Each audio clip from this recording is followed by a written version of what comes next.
continue today with our class Kosher Kitchen, and we start with Orchos Tzaddikim, and now big topic is gate of humility. And we continue with the next thought. So it says, but although the trait of humility and lowliness, one attains all good.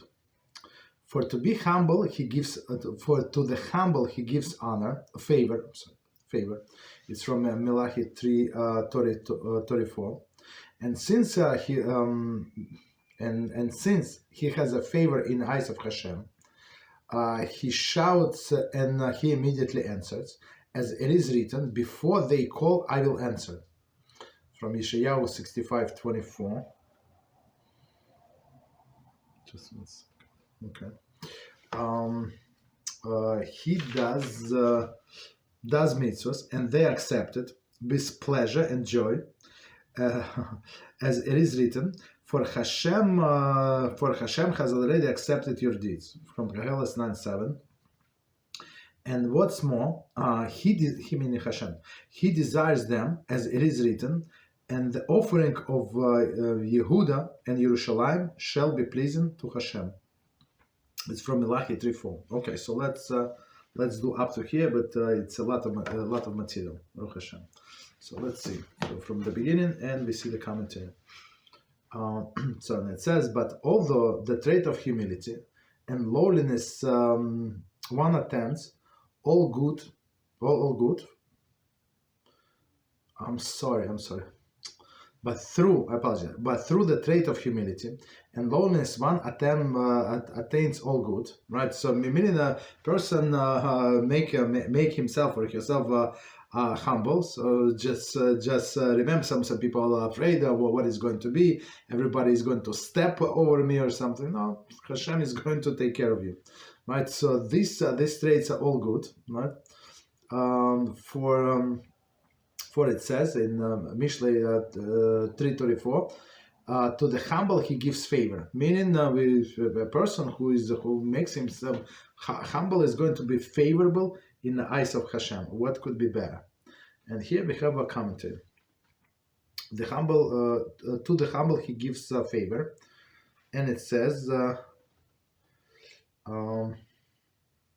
when individual humble himself, not only to those who are greater than him, but to all people, Hashem will see to it that the person will find favor in the eyes of all. Will not go on. Hashem pays niddah keneged niddah, measure for measure. An individual who is humble naturally honors others. Hashem will therefore see that the person will receive honor from others as well. Mitzudas David. I think this is very, very powerful.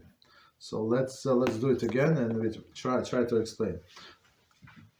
So again, we comment on the verse to the humble he gives honor. Who gives honor? Hashem. So again, when the individual humble himself, not only to those who are greater than him. I mean, to humble ourselves to greater than us, there is no problem. It's not big achievement, that somebody is more talented in this area, in that area. I mean, right? It's very that you see that person's achievement. So what is not to be humble? Okay, of course, people can be jealous, but okay, so right, so but yeah, so it's not a big achievement, but the great achievement is humble oneself to the all people, right? Even even people not so advanced. So it's very interesting. So again, as we said before, person is not going to lose, because Hashem sees to it that the person will be favored in the eyes of all. Meaning, person makes himself humble, and all people are going to like him. Right? Who said it will not go on. Hashem pays niddah keneged niddah, so measure for measure. And an individual who is humble naturally honors others. I mean, that's how humility is manifested, right? So we don't argue with other people, right? So if it's not in a matter of Torah or something, right? So right? So we're humble. Individual who is humble naturally honors others, right? That's how you see the humility, Okay. Hashem will therefore see to it that the person will be will receive honors from others. Right? Very interesting. Right as well. So meaning the person is not going to lose. Continue. And since he has a favor in the eyes of Hashem, he shouts and immediately answers. Right? And Hashem immediately answers. As it is written, before they call, I will answer. I will have answer. That's amazing to be in this category. So people pray, and they say, "How come my prayers are not to be answered?" So he's the same thing, right? Or maybe the question is how to make myself, how to make my prayers to be answered. So he's the one recipe, at least one of the answers, right? To humble yourself. And then it says Yeshayahu 65:24, and we have commentary. So it says, "Before they call, I will have answered." At times, Hashem will respond to your call even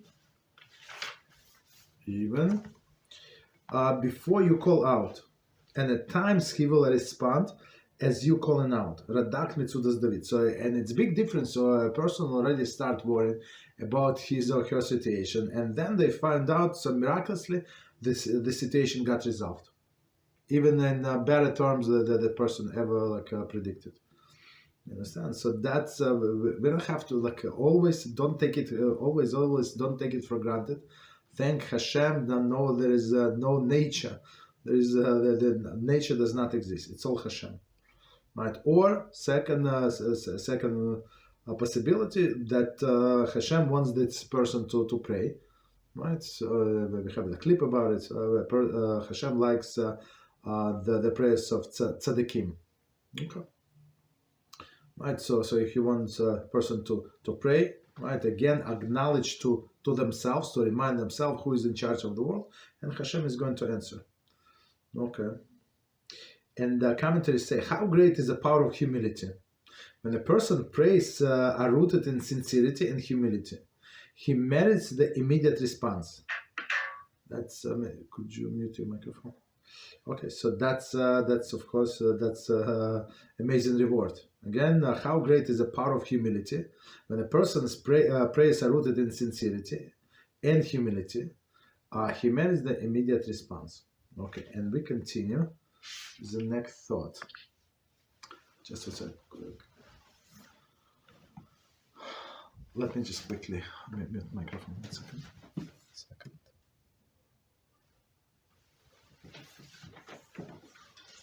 Right. So just for all of our information, anybody can, I think, click on another person has a microphone on mute and click mute. Okay, not only me. Okay, just so we know. So continue. So, but don't mute me, please.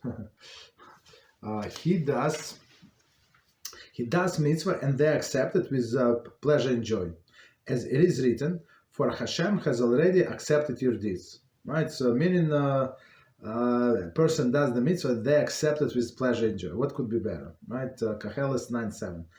And let's see what does it mean. And commentators say, whether it be a Torah study, prayer, giving charity, and any other mitzvah, as long as the mitzvah performed with a sense of humility and for the sake of Hashem. The response from the above is eat and drink and with joy and good heart, for Hashem has already approved your deeds. What could be better? So let's do this piece. Many people do mitzvahs, but some people feel like a burden that it's very heavy upon them, and they actually very glad when the mitzvah is over. Right? If they can do it faster, they would do it faster. If they can cut corners, they would cut corners. And very fortunate. So here, one of the gifts that Hashem gives to that person. So the person does the mitzvah and actually enjoy it. Right? The person is learning Torah, the first example, and he enjoys learning Torah. It doesn't matter he understands, he does not understand, even like if it's challenging. Even if it's challenging, so you can go back and you try to research and go back and go again what was said before that. After that, see the notes. I mean, here it's not too many notes, but in other books, ArtScroll puts a lot of notes. So basically, like you can go and research that topic further, right? Which is amazing. So the person does that, right, and have satisfaction. He prays and gets satisfaction, right, from prayer, because a prayer is a connection to HaShem, right? Giving charity and then can sleep after giving charity. Some people are very greedy, and they do whatever they do, and right, they give charity and they cannot sleep, and they have a heartburn basically. Maybe I gave too much. Maybe they do not deserve. Maybe I better give it to myself or something. Maybe I need a new car or something, right? So all of these things. So that person will have satisfaction or any other mitzvah, as long as the mitzvah performed with a sense of humility, right, and for the sake of HaShem. So this, I think this should be a separate gate, right, about sake for the sake of HaShem. L'shem shamayim. Okay. So again, humility in for the sake of HaShem. The response from the above, right? HaShem said, "Don't worry about anything. I'm going to take care of. So wherever you travel, just leave it to me." Right? So it says, "Eat and drink with joy and good heart, for HaShem has already approved your deeds." That's it. Okay. So it's a very, very favorable category to be in. Then we have to strive, right? And again, many people think that they're going to lose if they're going to be humble. Okay. Continue. And what is more, he desires them, as it is written, and the offering of Yehuda in Yerushalayim shall be pleasing to HaShem. Right. So meaning again, and the offering of Yehuda in Yerushalayim shall be pleasing to HaShem. Right. It's not like we learned in before when HaShem said, why stamp in my temple? Again, somebody shut the gate. I stop it. I don't want them to bring any sacrifices. And here is exactly opposite. So when a person like this brings sacrifices, it's going to be pleasing to Hashem. And commentaries say shall be pleasing to Hashem. 1 second. So pleasing and desirous will these prayers be that Hashem will accept them, Kemei Olam, which means as in the days of my share. Right, so of course in the days of Moshe, Hashem would accept all of the prayers, because of all of the sacrifices and all of the prayers. Right, so pleasing and desires all these prayers be like these sacrifices, right? But we substitute the sacrifices with the prayers, that Hashem will accept them Kimei Olam, right? Means from as in the days, back in the day, right? Right, which refers to the time of Shlomo HaMelech, when the fire of Hashem descended and consumed the offering. Right, so it's the first time. It's the first time when they did the inauguration of the temple, and they were trying to bring the sacrifice, to bring the sacrifice, and they were very nervous because the fire did not descend. Right, then it descended. Okay. Alternative Malbim says that Kimei Olam should be understood to mean as the day of Noach. Right, I'm not sure what was it. Sorry. So again, from the sentence from the beginning, Alternative Malbim said, Kimei Olam, right, should be understood to mean as in the days of Noach, And the second phrase, Ushanim kadmeni yois, is in day of Hevel. I'm not sure what is it, and that there is no continuation. When there was no avodah zarah, I'm not sure what does it mean. Okay. Let's try to understand. So first explanation is very like kimei olam, meaning in the days of Moshe, so meaning that the prayers were accepted. Ukshanim Chadmaniyos refers to the time of Shlomo. Also not right away, but his prayers were also accepted, right? And fire descended. Okay. I mean that's first paragraph is understandable. Alternative Malbim say Kanim Kimei Olam should be understood to mean the ties of Noah. Not sure. I mean that's all. And Ushmanim Kanin Yois in the days of Hevel, when there was no avodah zarah. Time of Noah, and it's hard to understand what it says or what it means here. I don't know. So let's leave it as that. But the simple explanation. The simple explanation is, as we said, right. That HaShem is going to, he's going to accept all of this sacrifice for Yehuda and Yerushalayim, and Shem be pleasing to HaShem. All right, so we stop here. Continue.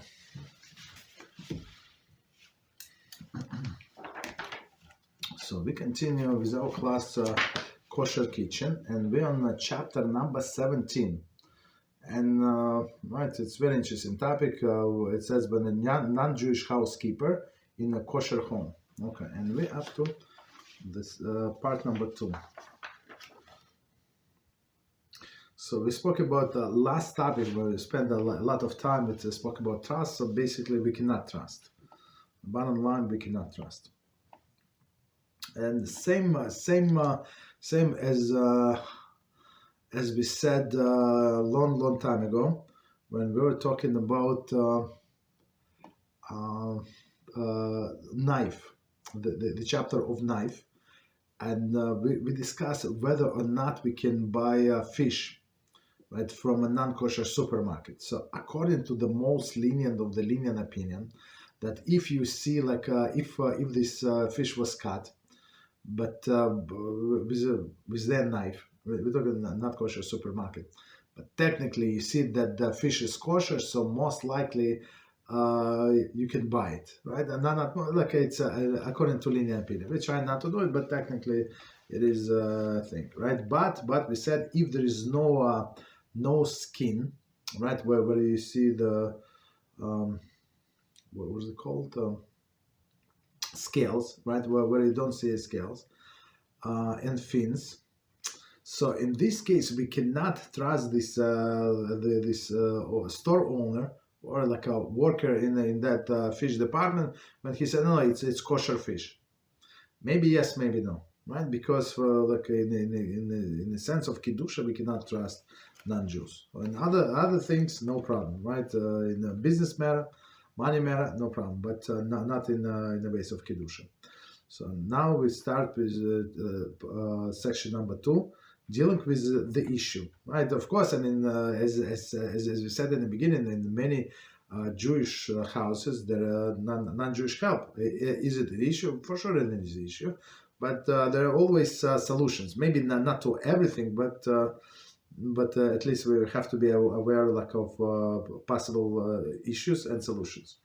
Okay, issues we discussed last time. The problem with Bishul Akum.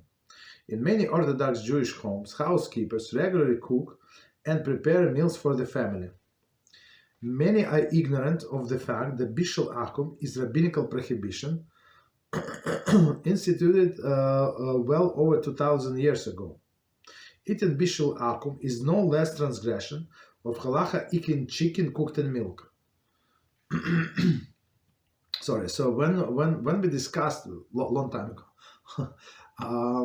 when we discussed the prohibition basar v'chalav eating meat and milk together. So we said basar is like animal, right? So chicken is not animal, right? Right. It says do not cook the kid in its mother's milk, right? Meaning that the mother has milk. With birds, there's no milk, right? So, but rabbis say that since meat of a chicken, especially if it's like cooked with the sauces and stuff like that, so many times a person would not take a would not differentiate. So they forbade to eat chicken, right? I mean, right, birds and milk together, right? So, but since it's rabbinical and we technically can derive benefit, I think if there is no other choice, you can give it to your dogs or something to eat, right? Right, but be careful, I guess. Don't wash this dog's plate or whatever it's called, dog's ball, like football in your sink, right? Because you don't want to introduce this non-kosher thing taste into your sink. Do it in a bathroom. Okay. So again, eating Bishul Akum is no less transgression than Halachah of eating chicken and cooked in milk. Okay. Both are equally treif according to rabbinic law. We explained chapter 11, so a long time ago, now it's 17, right? Chapter 11, that the prohibition of Bishul Akum was instituted to prevent intermarriage. I mean, and it's still, as we know, that's still an issue. Right, it's still an issue, so we still absorb it. I mean, it's right, still absorb it. It is related that Rav Shlomo Zalman Auerbach, that's all, once suggested that perhaps the frightening rate of intermarriage among the American Jews is due to the wide scale and institutional negligence regarding prohibition of Bishul Akum. That's very interesting. In these times, when no family can be certain that their children will remain loyal to our tradition, this comment should not be taken lightly, right? So it's very interesting. So meaning Rav Shlomo Zalman Auerbach, so the greatest of the great, he was I think in parallel Moshe Feinstein was here in the States, and Rav Shlomo Zalman Auerbach was one of Israel. Right, he's one of great sages. So I'm not sure when he passed. Not not too long ago. Not too long ago. Okay, so let's see. So he says that perhaps the frightening rate of intermarriage among the Americans is due to the wide scale, right, negligence in regard to Bishul Akum, meaning that Akums cook and people eat. It is not worth it that it is missing from some edition of the Sefer. Very interesting. I'm not sure. Like, I mean, even Jews, sometimes Jews, if it's not they're that God fearing, they would take out or whatever they don't want. Right. So we have to stick with the God fearing publishers. Very interesting. So he said, meaning what that even if it's Orthodox family and they use this. Food and children eat food that is technically forbidden, right, on rabbinical level because it was cooked by a non-Jew. So then it creates some impurity in them, and they, chas v'shalom, they go out of the derech and even intermarry. Right. In these times when no family can be certain that their children will remain loyal to our tradition, this comment should not be taken lightly. The law of Bishul Akum is discussed in detail chapter 11. We will summarize them and relate them particularly to the subject of the non-Jewish housekeeper. This includes, right, housekeepers, cleaning help, and babysitters.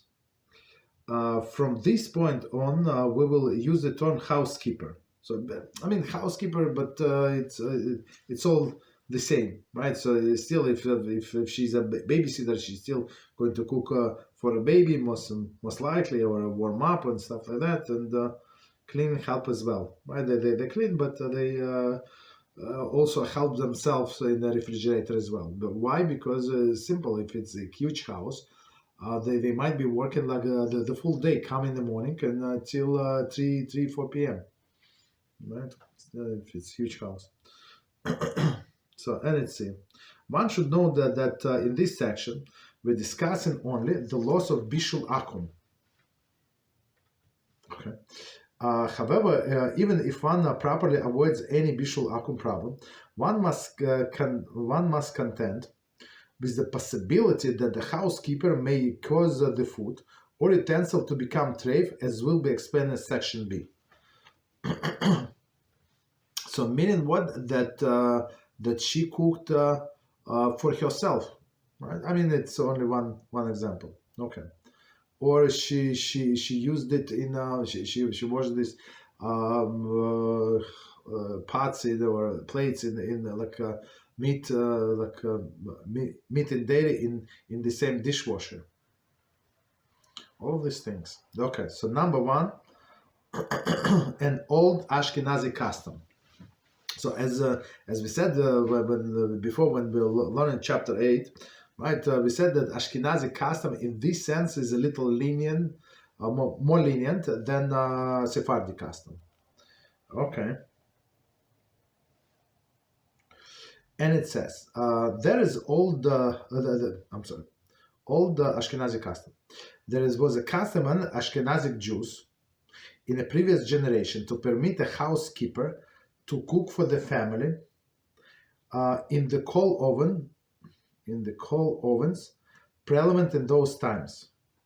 Coal ovens, okay, I'm not sure what's the difference, what kind of fuel they use. Okay, the custom has no relevance to the gas and electric ovens today. Okay, so here we go. Therefore, today there is no basis whatsoever to permit non-Jew housekeeper to cook for the Jewish family. So we need to see what is the difference between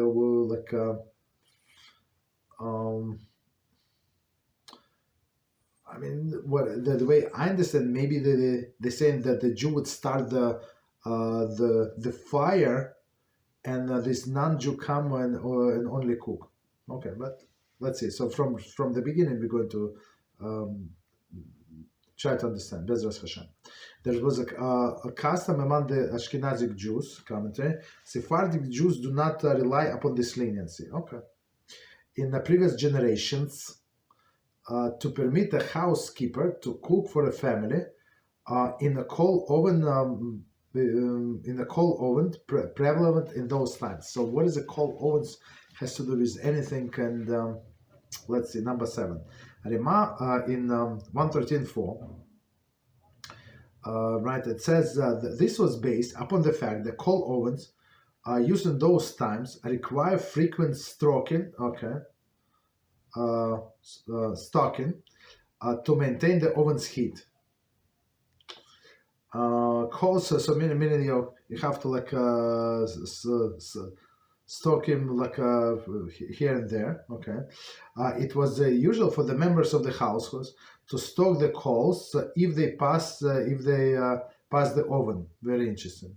It was assumed that the oven was probably stocked by a Jew, and therefore the food was not considered Bishul Akum. So you see, I said what was the difference of the of the fuel? It's a huge difference. So coals. I mean, the way I understand, like the mine these coals. So they had to like turn them around every time, so it would burn better, right, from all of the sides. Like just because it's burned out from the top, so it still can like produce a lot of heat from the bottom part. That's the way I understand this issue. So people would stock them from time to time, right? Very interesting. Very, very interesting. So meaning from time to time. So basically every time, not every time, but many times where people would pass by, they would stock the coals, and most likely before this the non-Jewish housekeeper put something in, somebody already stock the coals. Okay. This custom has no relevance to the gas or electric ovens today. I mean, in this chapter 8, we said if a Jew turn on the gas, the stove. Okay. Therefore, today there is no basis whatsoever to permit non-Jewish housekeeper to cook for a Jewish family. Okay, so meaning we'll see what he's going to say, but before just to remind us, in the chapter 8 we said that if Jew participates significant, that does some significant act in a cooking, so it's not considered to be Bishul Akum. Okay. So that was number one. Number two, pilot lights. In the more recent past, most ovens and the stoves were equipped with a pilot light, a small flame that burned continuously and ignite the stoves when the gas was turned on. In these ovens, there is a halakhic basis to permit a non-Jew to cook if the pilot light was ignited by a Jew. So meaning how we have this stove for many years. Right, during the winter there's no problem, but during the summer, so they got so hot, right? It's right, but what can you do? You cannot turn it off because they turn off the flame because the gas is going to leak and it's creating a hazard situation, right? So you keep the flame going. But in this case, but sometimes from time to time, the wind would blow off this pilot light or some or the food spilled over. Maybe this was extinguished. But so meaning how many times you would need to relight this pilot? I don't know, maybe a few times a year. Not too often. So what he's saying, the way I understand, that most likely this pilot light was ignited by Jew, by a Jew, and now this non-Jew is just making the fire bigger in some sense, right? So they take the flight from this pilot and they make it bigger so that they can cook. But if the Jew turns on the stoves completely, there is no problem. So let's see the commentary. One must verify that the pilot light was actually lit by a Jew.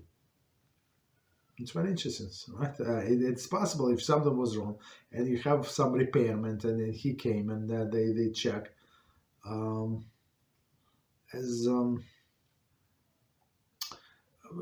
We had a few years ago or so,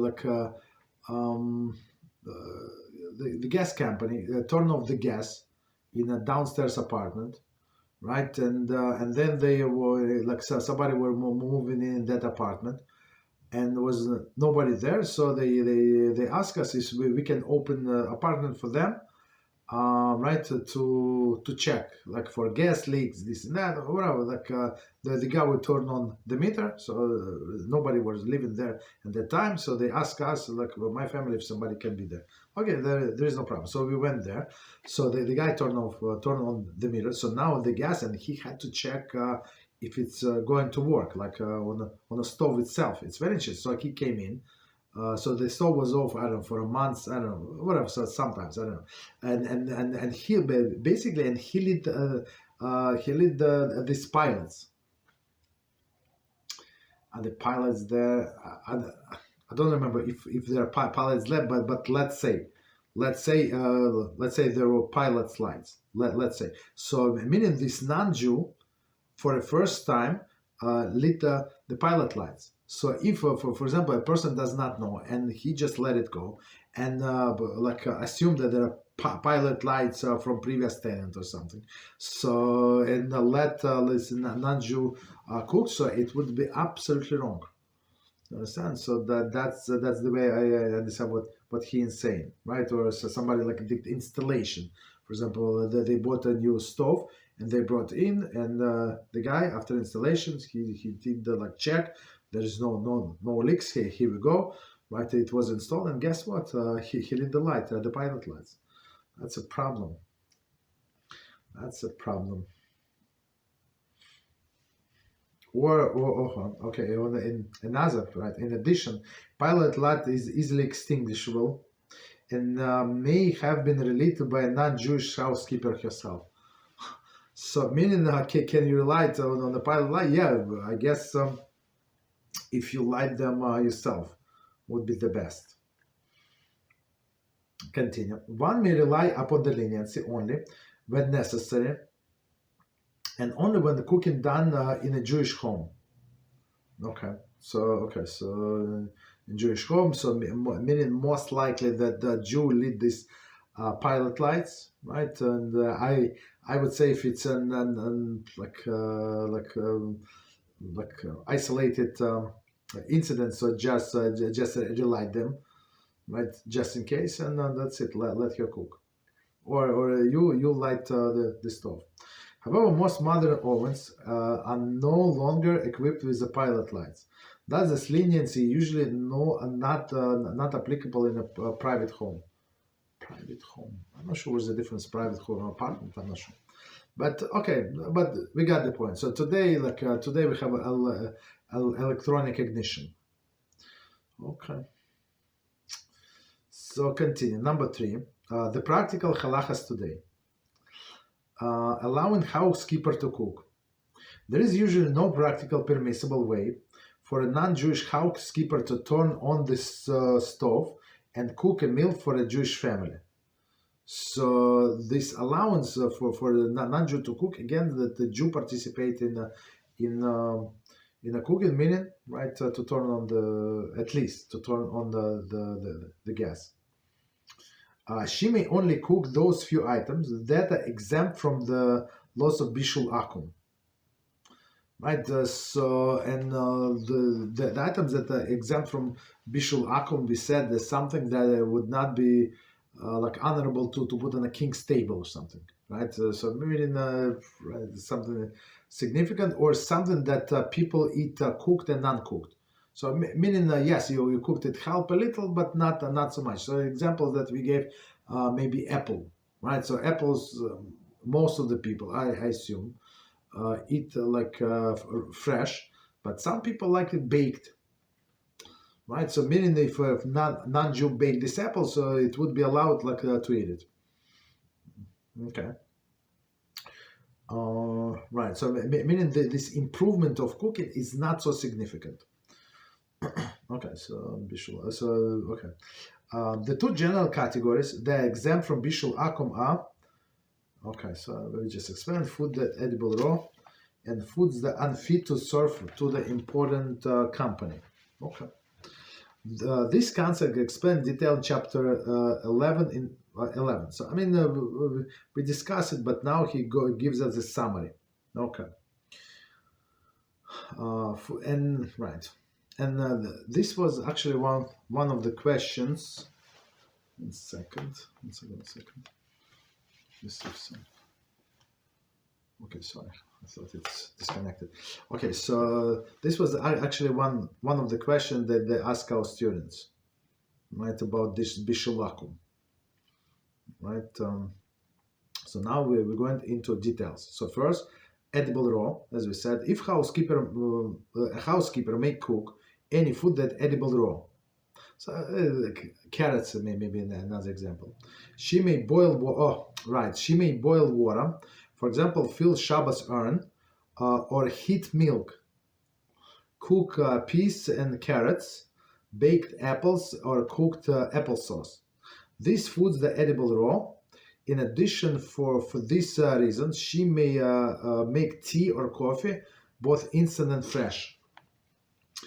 So let's see from the beginning, and we're going to add a few more things, right? Just to refresh our memory. We spent I don't know how many, several classes for sure, right? Discussing these things. Okay, so again, a housekeeper may cook any food that edible raw, as we said. Right, again, it is improvement, but not so much. She may boil water, and boiling water is a big deal. So technically, based on this fact, technically, we can buy, for example, coffee, if it's regular coffee, without any flavors, from a non-Jewish stores. Is it recommended? Absolutely not. If somebody does it, keep quiet, unless you know that that person is unaware of anything. He doesn't know left or right. But if you see that a religious person go there, let them go there. I mean, like people go to Starbucks or other things. Is it kosher? Okay, most likely not. Why? Because they would use this the same sponge they would for everything else when they wash it.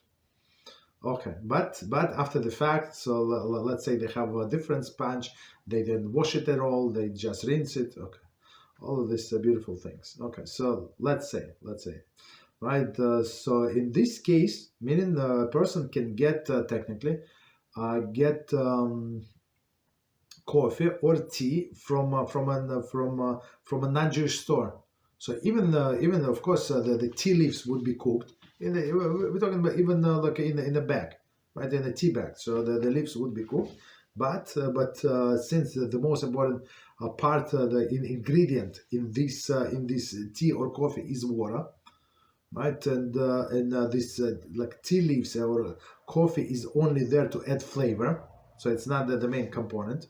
They make like and then change color, but the main component is water. So we say there is no problem, right? So she can boil water to fill up the urn, Shabbos urn. I mean, and as I said, that's what we do. I mean, technically you can cook it, like cook the water, like bring to boil in the urn, but it takes a very long time. And so we tried like to complete all of the cooking. No, like zero cooking on Shabbos, zero. Even like in a slow cooker, and we're not going to open until the Shabbos morning. So even though technically it is allowed to put the raw food, we try never ever like put something like that. It's not 100% cooked. Right, and like today with this technology that they have with the slow cookers, it's not going like overcooked. In olden days, if you would put like soup in there, so maybe you're going to get soup, but maybe it's going to be like one mess. Okay, it's possible, but with today, I don't know what they do, but it's totally different. So you put like even their soup that completely ready, and 18 hours, no, not 18, sorry, take it back, like 10 hours later, it's still normal soup. Right, so meaning meaning that it's proper to cook everything before Shabbos. Don't leave, even that it's allowed, but try not to do it. Okay, so she can. So same as water. Try to boil water before Shabbos, and or heat milk. So technically, well, why heat milk? Technically, all this milk, what we buy in the store, that was pasteurized, meaning that it was not boiled, but was heated very much. Right, so it is for milk is considered like it was cooked. Right, it's considered cooked, so meaning that she can warm up the milk. Okay, because in the sense it was cooked. Then okay, so next example, cook peas and carrots. So peas like you can eat raw, of course, carrots as well, baked apples, of course, or cook applesauce. So, but are there many other examples? I don't know. I'm not sure that there are many other examples. So these foods are edible raw. In addition, in addition to the other reasons, she may make a tea, right? Reason tea or coffee, both instant and fresh. Okay, continue. Next one, foods unfit to serve on important company. Okay, so today, I mean, in the language in the Shulchan Aruch is actually the king's table, right? But today to important companies, so they say like for a wedding, right? There is the reception part before the wedding, right? So they serve some food. So meaning like most likely people are not going to serve carrots there, unless they crazy vegans or something. But otherwise, like normal people would not serve carrots. Okay. like cooked carrots or raw carrots. Continue. Food unfit to serve to important company. A housekeeper may cook any food that is unfit to serve to important company. For example, housekeeper may make a popcorn in a pot, popcorn maker, or microwave oven. Okay. Since important company are not invited to your home to snack upon popcorn, and it is included from the laws of Bishul Akum. Okay, so let's see the comments. So popcorn is it's a good example. Number 10 commentary. Although corn itself is subject to the laws Bishul Akum, right? According to most paskim, we judge each individual type of food separately. Similar potato chips are not subject to the law of Bishul Akum, even though potatoes are. Right? See chapter 11. So meaning technically for potato chips you would not need there's no problem with Bishul Akum. So and it's a big deal as we said in this chapter 8, just to remind us. So that's it's very important to know the discussion agency, like whose opinion they follow. Right? They be God-fearing people, because if they would go by opinion, there is important opinion of the big pasek that he said that this potato chip chips would fall under category this like a Bishul Akum. So that's it. So it would be almost impossible to have potato chips unless it is done in what is it in done in a Jewish factory, right? The other Jewish Jewish company makes potato chips. I don't remember, maybe, but here in like with other potato chips, the only supervision you need that they would have all kosher ingredients, right? So meaning and non-Jews can cook. There is no problem. Okay, but potatoes are under this issue, right? Potatoes, yes. Meaning, potato is very respected food to put on a king's table, right? For sure. Okay, so and another popcorn. Okay. Continue. This concept difficult to define fully in limited space we have here. However, most food cooked by a housekeeper cannot be classified as unfit to serve for important company. So I mean, unclassified, unfit cannot be classified as unfit. So double negation, right? Double negation meaning that so most of the foods that she's going to cook is like a respected food to put on a king's table, or as we said in. For a wedding reception. Okay. So now, right. So that's was about cooking. Now it's subsection B says warming food. So meaning warming food, meaning the food was ready 100%, and now she wants to improve it. So technically, many foods you can eat as it is, right? But you want to improve. I guess soup usually people eat warm. But chicken, for example, sometimes when I don't have time, I just eat cold. That's it. So I would because I don't have time, like even 2 minutes to warm up. Okay. So meaning, but soup, yeah, usually soup would people warm up. So let's see. A housekeeper may warm pre-cooked food. She may warm pre-cooked lasagna in the oven. Pre-cooked lasagna in the oven. Or heat chicken soup. And warm the Shabbos leftover for Sunday dinner. As noted above, if the housekeeper is left alone in the house, there are other problems to be considered. See section B. Right. So I mean, one of the things that we discussed before is a meat. Right. So you cannot leave a Jew, non-Jew, with a meat alone. Right. That's a separate issue. But at least we have here some kind of leniency. That she can warm up the food. Okay, be it in the oven. I'm not sure what's the difference. in the oven or on top of the stove or even in the microwave. Okay, no problem. So next one, see a housekeeper cooked. If a housekeeper cooked. So now we're talking about after the fact. Of course, we're not allowed to put ourselves in after fact situation, right? So meaning, so as I always say, like a person who looks for leniency. I mean, I would say, yeah, there are leniency, right? If I know, right, or I can check. So I said there is leniency, but do you want to be HaShem like with you to be also like go leniency? Maybe not to give you like everything. Right, you already do have half a job or like I don't know 25% of the job. So let him do the same with you, Parnasa, with you air. Maybe like you can do like a full breath of air. How about that? And then see that and tell me how you want to be treated, basically. Okay, so housekeeper cooked, right?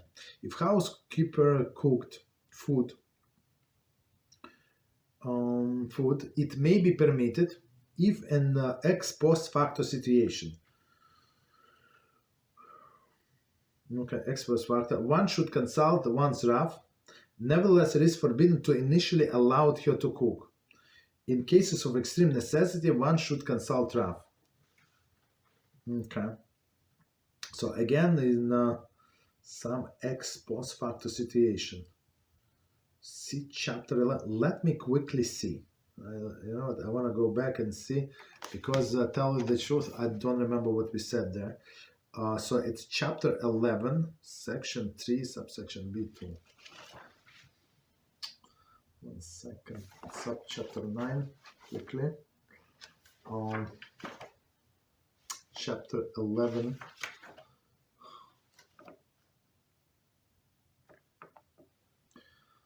One second. Chapter section 3 and then B. 1 second. And then B.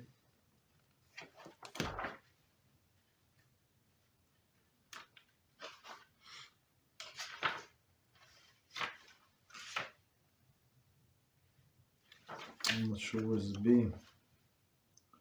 Okay, maybe this will be.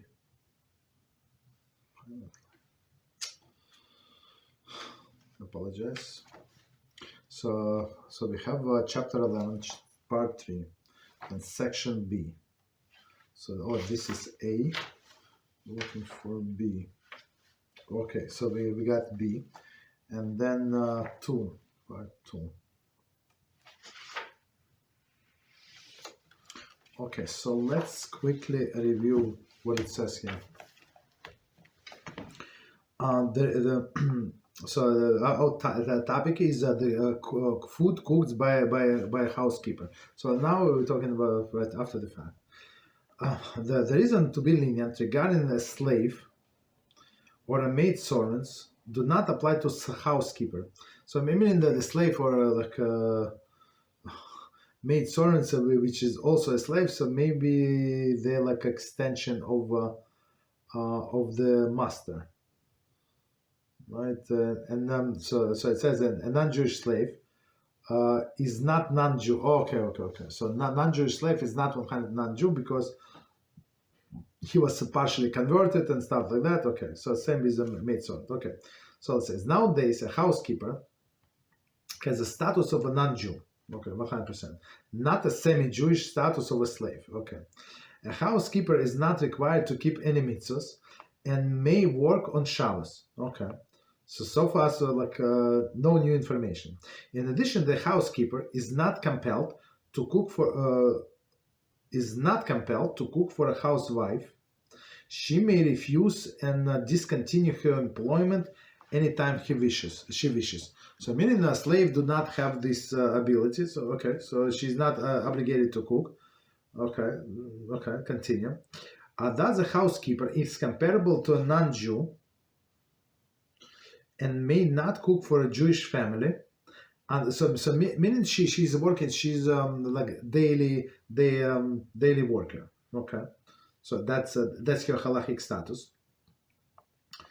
Just one second. So she cannot cook for a Jewish family unless a Jewish member of the household lights the fire before the pot is placed onto the stove. Okay. She may only right. So that's what we said last time, and that's what we not last time, early today, and that's what they just confirmed. That's Ashkenazic tradition that a member of the family can start the light, right, and then she can cook. She may but she may only want previously cooked foods. Okay, we said that. Nevertheless, if housekeeper did cook for food for a Jew, the food perhaps may be eaten. Perhaps, right? An ex post facto situation, we may perhaps rely on two factors. A, opinion cited above, that prohibition Bishul Akum does not apply when a non-Jew cook in a Jewish home. Okay, so you see, I did not remember this leniency. I mean, oh no, we actually mentioned this leniency today, but they did not say it's based on opinion. Right. Okay. All right. So one leniency is there is opinion that if it's in a Jewish home, so there is no problem. Okay. And B, the possibility that housekeeper is somewhat similar to a slave, since she is an employed, and her cooking will not lead to intimacy. Right, so her cooking is not into intimacy. One should consult one's Rav as to whether or not one may rely upon the leniency in ex post facto situation. So even after the fact, of course, again from the beginning we cannot allow her, but after the fact, consult your Rav. It should be noted that this applies to an ex post facto situations only. One may never initially permit housekeeper to cook for a Jewish family. Right. Okay, so we stop here. So I mean, what new information we got from here?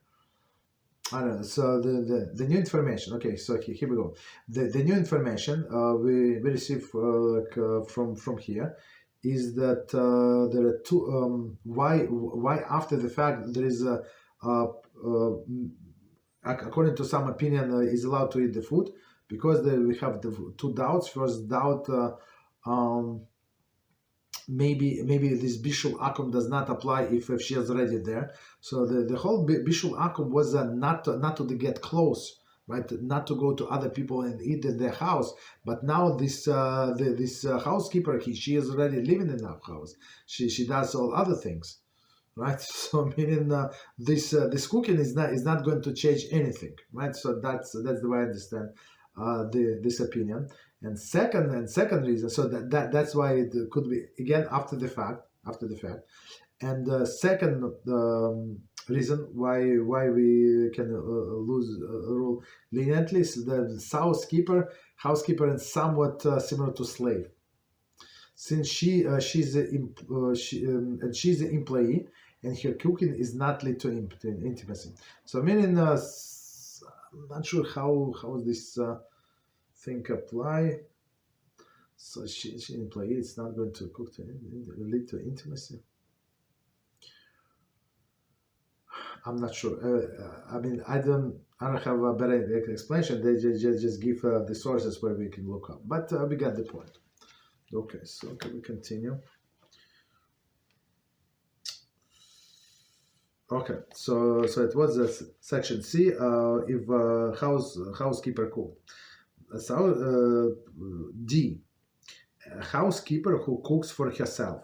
A housekeeper cooks for herself. The food is Bishul Akum and may not be eaten by the family members, even ex post facto situation. So meaning that. Right, if she cooked the omelet, the huge omelet, and she ate only quarter, right? So I mean, it clean, like we were sitting there at the kitchen. So she said, "I'm so hungry, I'm going to eat an elephant." We said, "The elephant is not kosher." She said, "Okay, and then I'm going to eat omelet," and she makes a big omelet, and we saw like all of the ingredients. We were there, and she cooked, so we're not allowed to finish this omelet, basically. Right, so again, so she cooked for herself. When she cooks for herself, not only the food is Bishul Akum, but all utensil may need kashering as well. See chapter 11, section 4. Regarding the utensil of Bishul Akum. Right. So just since we're on this chapter, let's remind ourselves. So if she cooked by herself without utensil, there is a possibility that we need to kasher utensils. So okay. So chapter 11, section 4. So let me quickly add. It's chapter 10, chapter 11, section 4.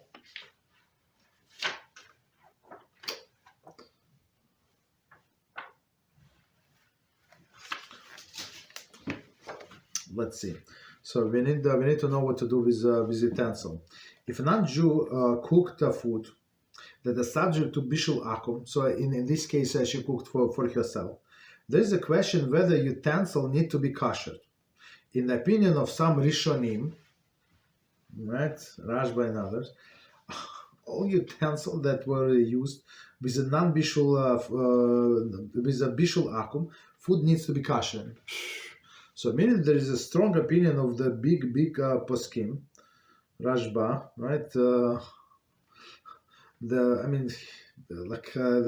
That he said if she cooked, for sure Bishul Akum, and for sure when she cooks for herself, for sure it's Bishul Akum, right? So there is no leniency of the slave that cooks for us of anything, right? So in this case, maybe we need to kasher over utensils.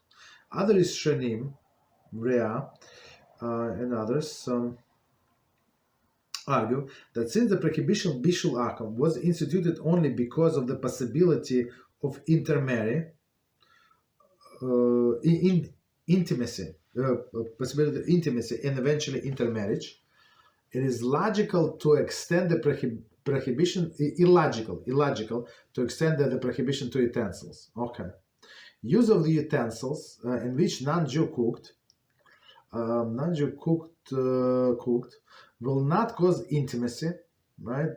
Even if the taste of the Bishul Akum food was absorbed in a Jewish food. Okay, so meaning it's the only problem with this frying pan that she made this omelet for herself is it's a Bishul Akum. There's no problem with the taste. If it's non-kosher taste, it's of course it needs to be kosher. But this the taste of the omelet that absorbs in this frying pan is not going to bring us to intermarriage. There is nothing special. Okay. The first opinion maintains that although it is true that Bishul Akum is non-kosher food and must be treated as any other non-kosher food. So the first opinion, the most stricter opinion, they say that since this food of Bishul Akum is forbidden for us to eat, right? Is forbidden, so we treat it as non-kosher food. As non-kosher it's forbidden food. Very interesting. So right, so that's why he said you need to kosher utensils.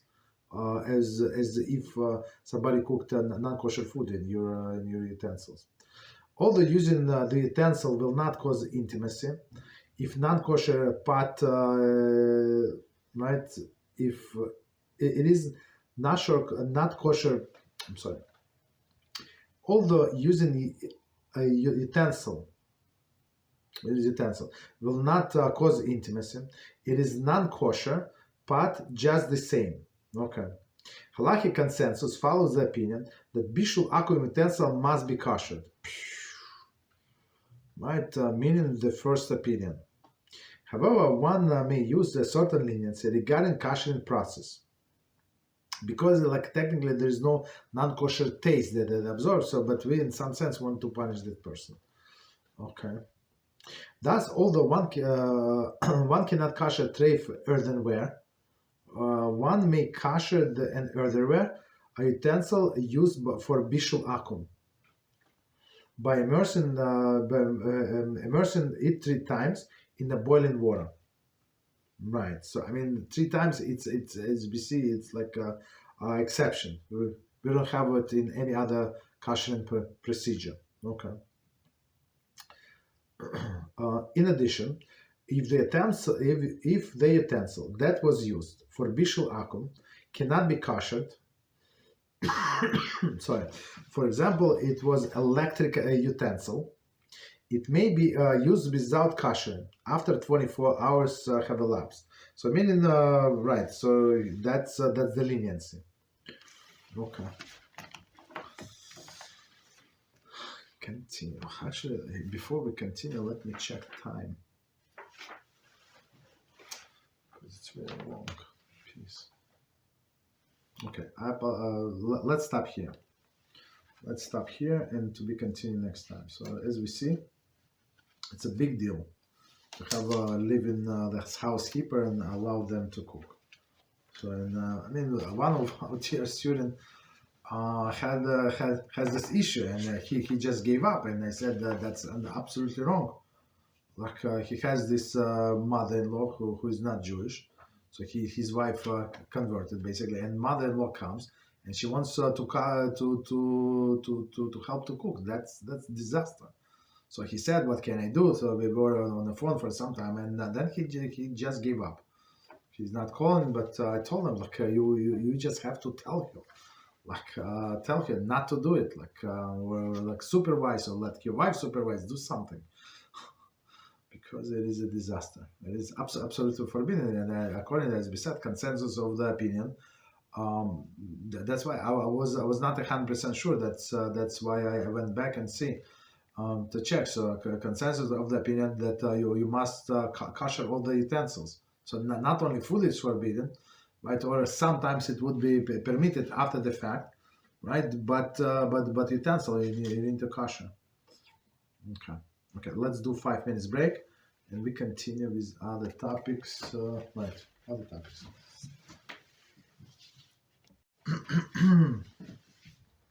So we continue today with book Laws of Yichud, and we're on chapter 3, section C, and we started. Last time we started new subsection F, and our big topic, like change that I knew, of course, exempting harbei nashim. So harbei nashim we define as 3 or more women. So and because we said last time there is according to there's some lenient opinion, not everybody agree, but there is some opinion that we can rely in the case of needs of the 3 or more women. Okay, so continue with details. And so subsection F1, and it says the dissenting view on question of harbei nashim. Okay, the poskim who dispute the exemption of harbei nashim, meaning that it doesn't matter 2 or 3 women, hold that concept of the shomer is not applicable here because the presence of the Torah woman does not provide the valid shmira. Okay, they argued that Yichud with 3 women, therefore halachically no different that from Yichud with 2 women.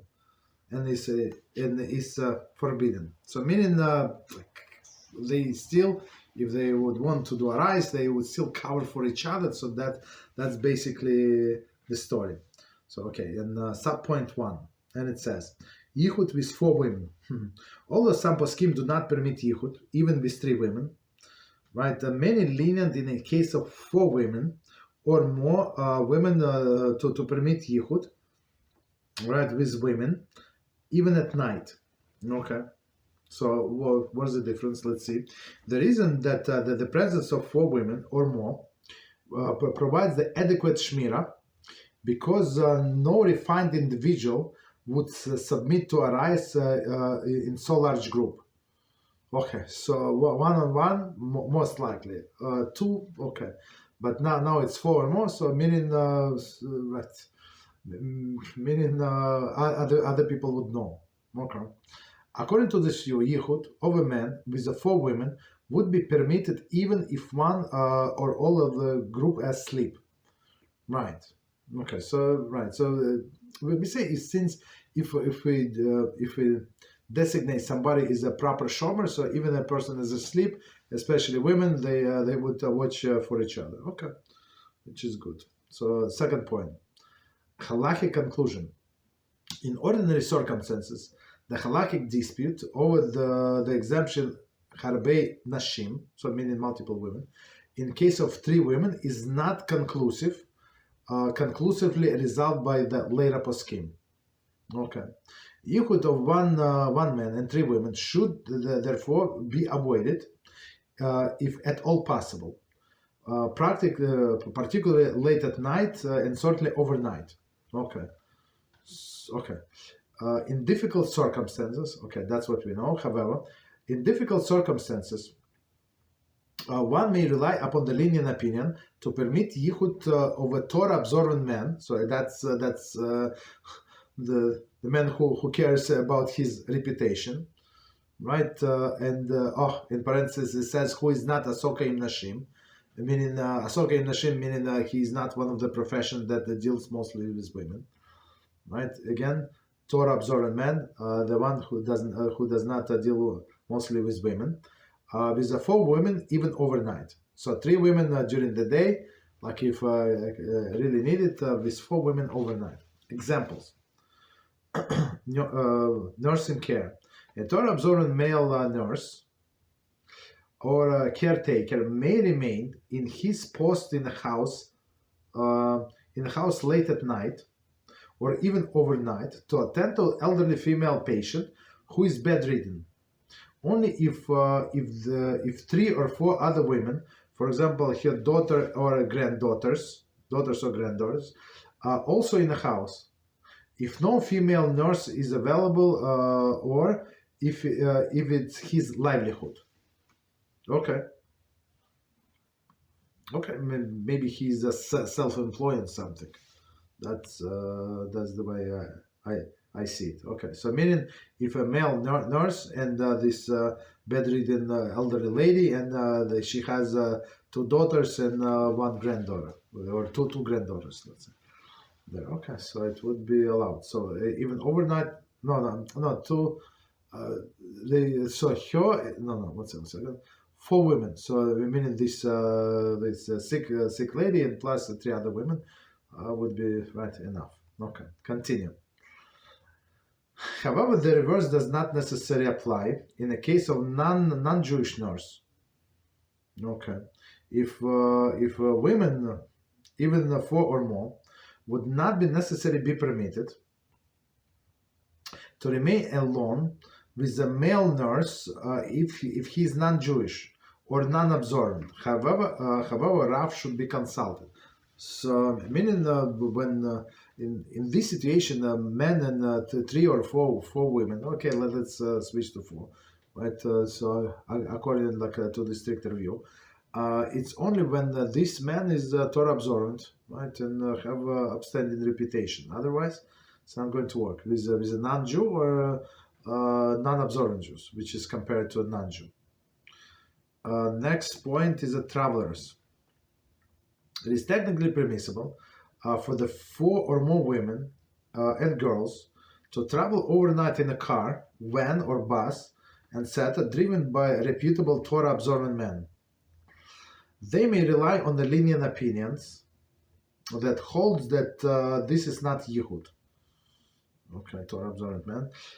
If there is no such, if there are no such practical alternatives, or if any other means of travel would be prohibitively expensive, right? I mean, it's too expensive.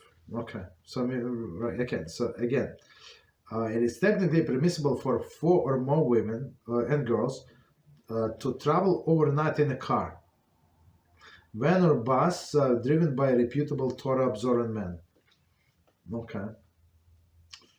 Okay, so meaning that none of them is his wife. So if his wife would be around, there is no problem, as we said, right? So that's only they're not related. Okay, they may rely on a lenient opinion that hold that it is not Yichud if there is no more practical alternatives, right? So okay, right. or other ways would be too expensive. Note, in all cases, a man must not be asoka im nashim. So it's, I mean, he said already a few times, meaning that it's very important. Okay, so I think we can stop here. And the next point is going to be the extent and limitation of harbei anashim. Okay, so now we're going to go with all of this scenario is same as multiple men. Okay, stop here.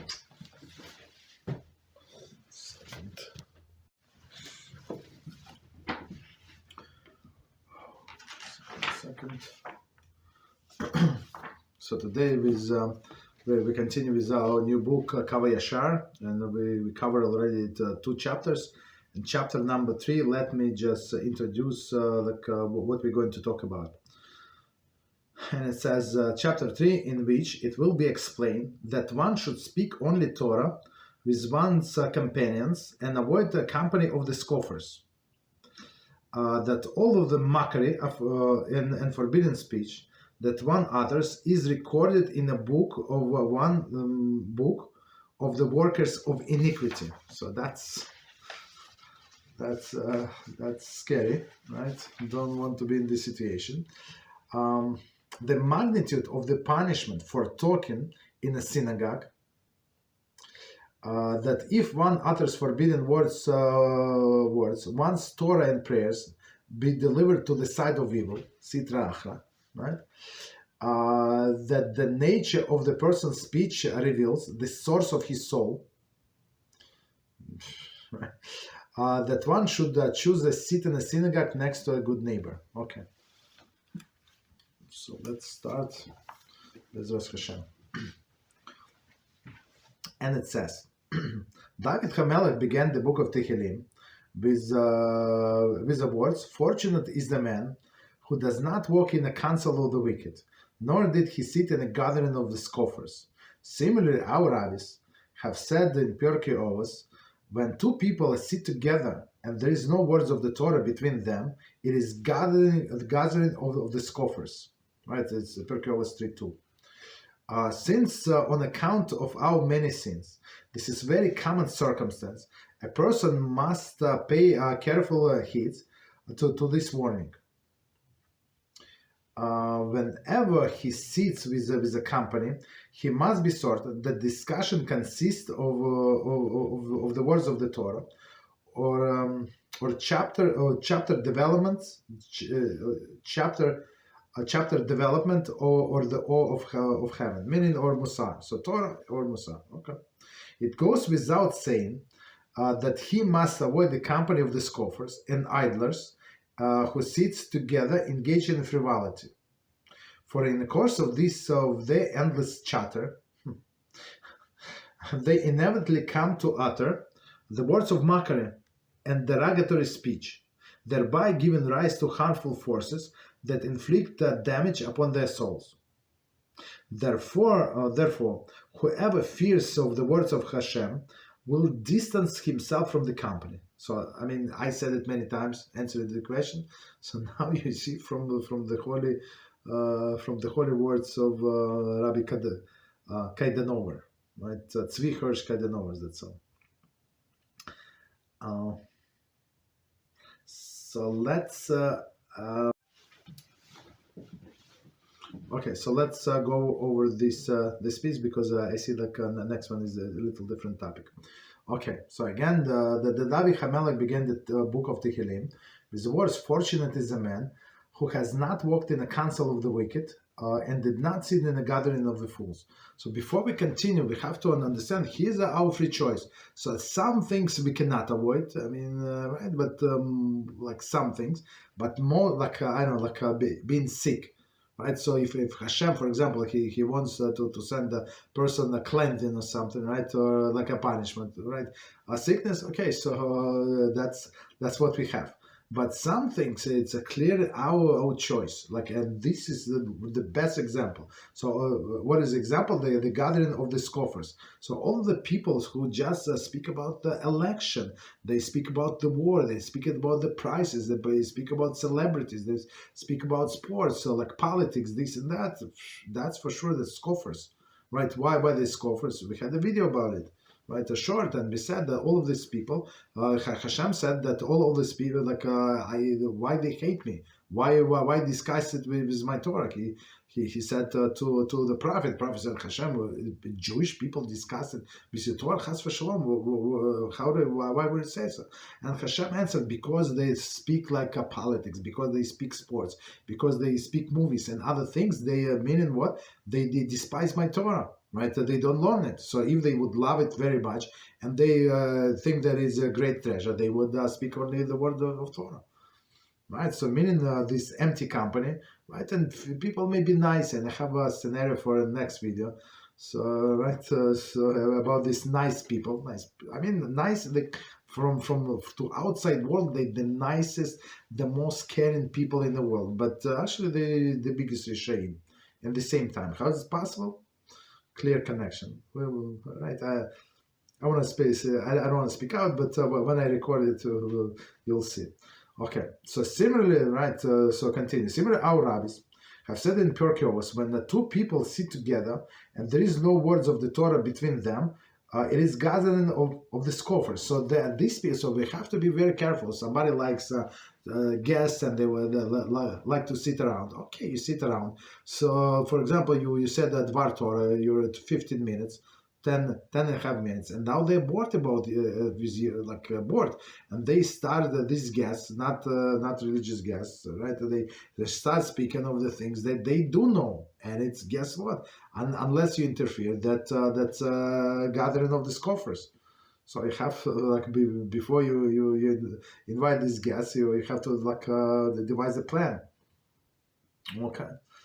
Right, so right, unless we speak the words of the Torah. So somebody said, right, who said?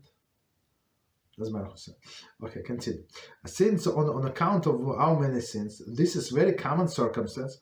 A person must pay careful heed to the warning.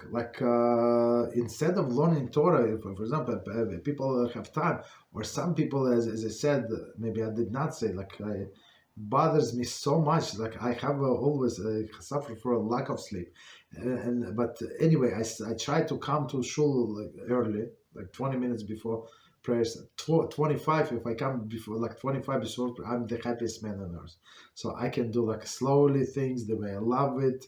No rush, no pressure. That's it. But 20 minutes if I come in shul 20 minutes before the prayers, already under pressure. Right. Under pressure. Some people come this early and they chit chat. Why would you come to the shul so early? You would better. So if you ask me, unless I need it because for a reason of prayer, I would better sleep. 15 minutes, a big deal, big deal to sleep this extra 15 minutes, right? So it's beyond me. Or a person comes and he plays with his cell phone. Why would he come so early? Come on time, 3 minutes before they start, and that's it. Right. So our Torah called them scoffers. Okay. Whenever he sits with his company, he must be certain that the discussion consists of the words of the Torah or the character development or awe of heaven. Right, so that's if you say that you're going to be in charge of this conversation, it's in your territory. They came to your house. They so you have to make sure that now you became a responsible person. You understand? So to make sure that these people are not going to say nonsenses. They're not going to say Lashon Hara and other things. Right, so and you have to make sure that they only speak words of the Torah, character development, and all. And some I heard from many people, no, it's impossible. It's maybe 5 minutes, maybe 10 minutes. But guess what? Because right, but it's not because they cannot speak more than 10 minutes, because they're not interested in Torah more than 10 minutes. That's the issue. But about sports, about other politics, they can speak non-stop for 17 hours straight. With a little bathroom breaks. That's it. So that's the issue. So if you invite these people, you have to be very careful, right? Because it's going to be putting stumbling block in front of the blind. like today I said to somebody, like whatever, a person asked me to do something on a computer. So I can do whatever he asked me, I can do. And he said to me, like for sometimes, I don't know, for some time, I like in my conscious, I understand that I was doing was wrong. I acknowledge, right? But I was continue doing because I didn't want to like get involved and stuff like that. What I was sending this thing, whatever that I was doing on the computer to a person, but I knew that this person is going to use company printer to print it out, multiple copies. I don't know how many copies. It's not by me, by business, but many copies on the color copies. You understand? Of course, it's for the sake of Torah, but it's not. It's not. So today, so the person has to send me some things to do, ask me to do. Oh yeah, no problem. Right, I did it, but I sent it only to him. And today he asked me like, did you send that to? Did you do it? I said, yeah, I did it. And I sent it to you. I said, but you sent to that guy. I said, I did not. He's so like, what is, why were you so aggressive? So, like I said, I'm never going to send to this guy again. And he said, what is the problem? Can you explain? He got nervous. I said, because it is stumbling block in front of the blind. I sent it to this guy, company email, right? This, whatever. And then he's going to print for sure. There's a 120% guarantee on company printer because he there after hours, he comes early, it doesn't matter, right?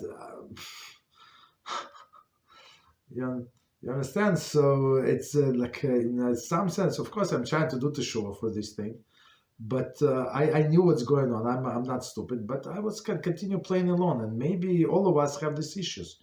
So we have to check ourselves. So me personally, I would not do it for myself, but I was sending this for some time.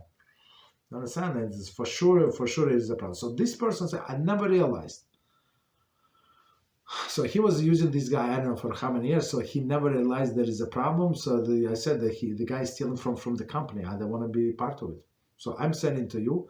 You can print it in Staples. You can print in your personal printer. You can do like a printed sources. I mean, you can do many things, right? But I send it to you. You do whatever you want.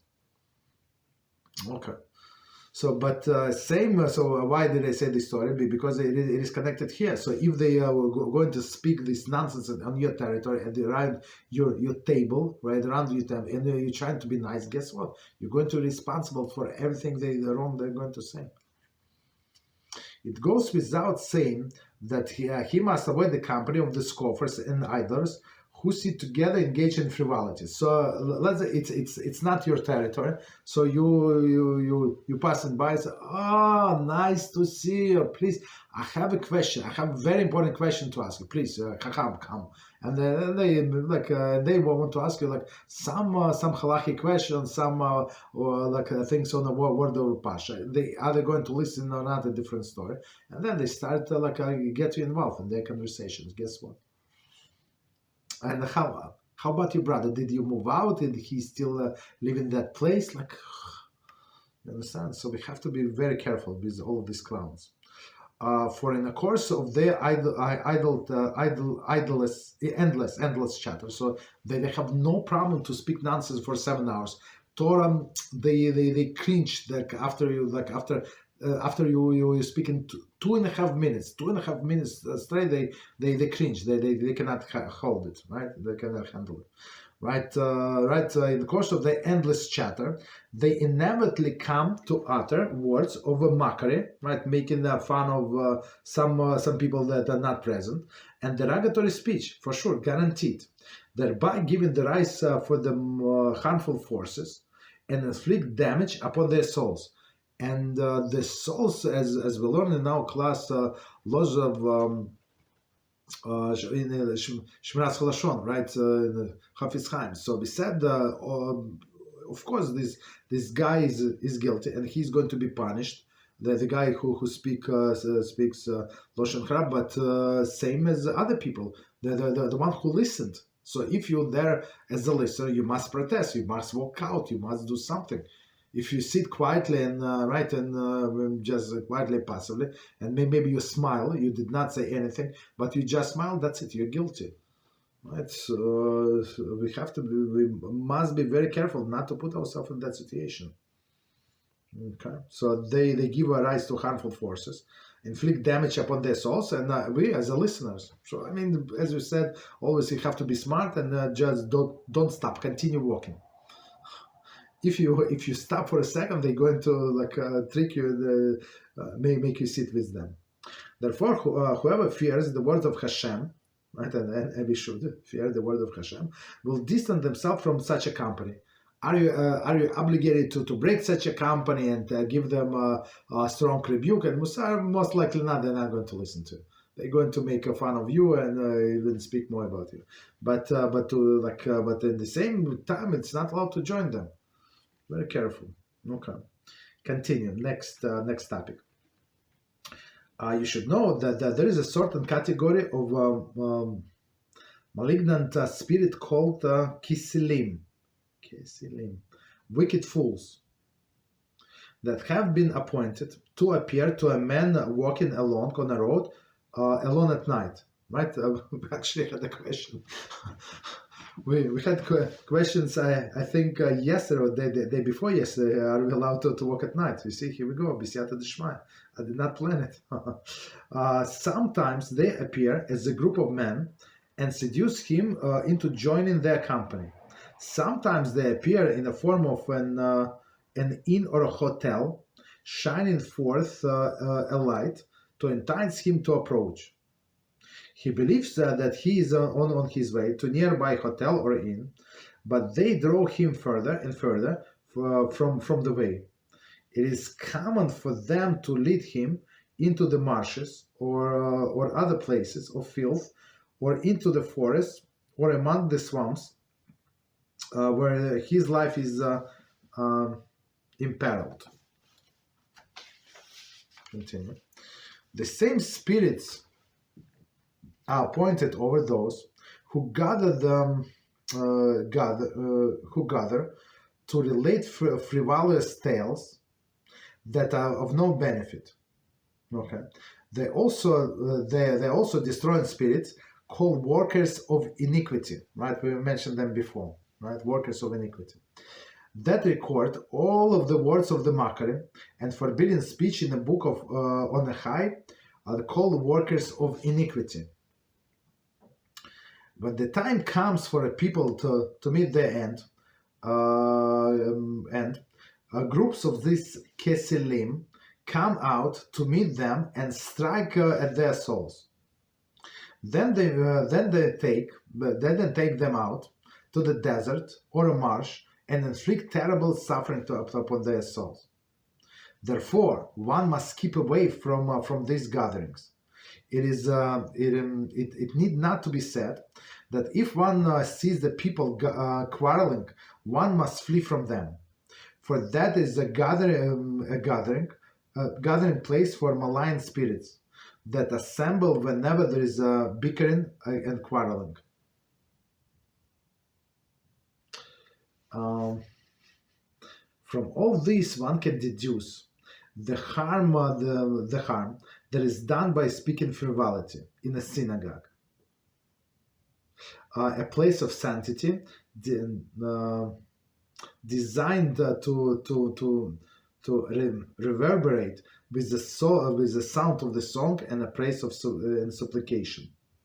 Okay, so let's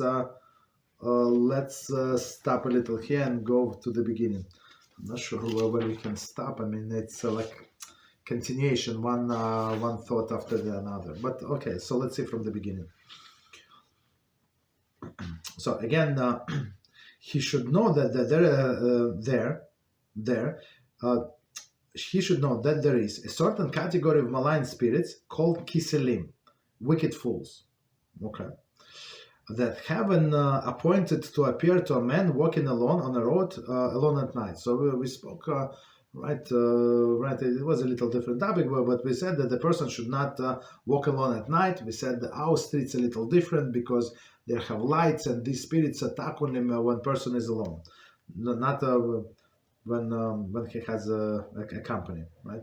So, but here very interesting. We also said we said like in a like I don't know, in a like rural area. Well, let's say there are no lights and there is night, right? So sometimes they appear as a group of men and seduce him to join their company. So which is like scary if you say like if you think about it. And sometimes I'm getting messages from people. I like, you see, it's like for me, it's very hard to determine is a person not well mentally, or he's saying something that that is true and above my person. I'm talking about myself. Understand it because I never experienced this. So, but I actually like heard like not this story but similar story from the people. I had this maybe 3 people like this contacted me, but right. So I mean, unfortunately, I cannot help them. I direct them somewhere else, but that's what it is. So they were describing something similar, that they see some spirits, something that follow them. So, the last guy that I mean, I blocked him because it was too much. I told him 17 times that I cannot help him and he has to find somebody else. I mean. Right, but he was very like. Then he got very annoying, very aggressive, and stuff like that. It was too much. Okay, but he was like, but he was saying something similar to that. That he had, he saw the spirits. They follow him and they talk to him, and he was shy and he was very much scared, scared of them.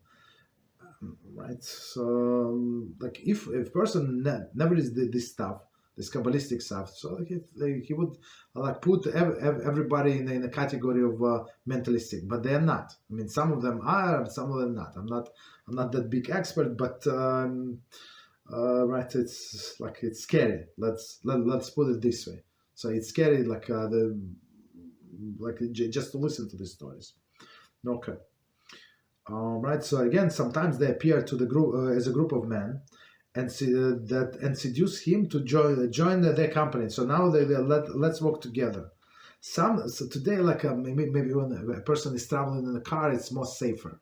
So meaning nobody is going to talk to you, right? So when you walk, so like even in these imaginary friends or not imaginary friends, so there is more real, like this conversation would appear to the person more real. But if person would travel in the car, let's say with closed windows, and now he hears the voices, it's less likely, right?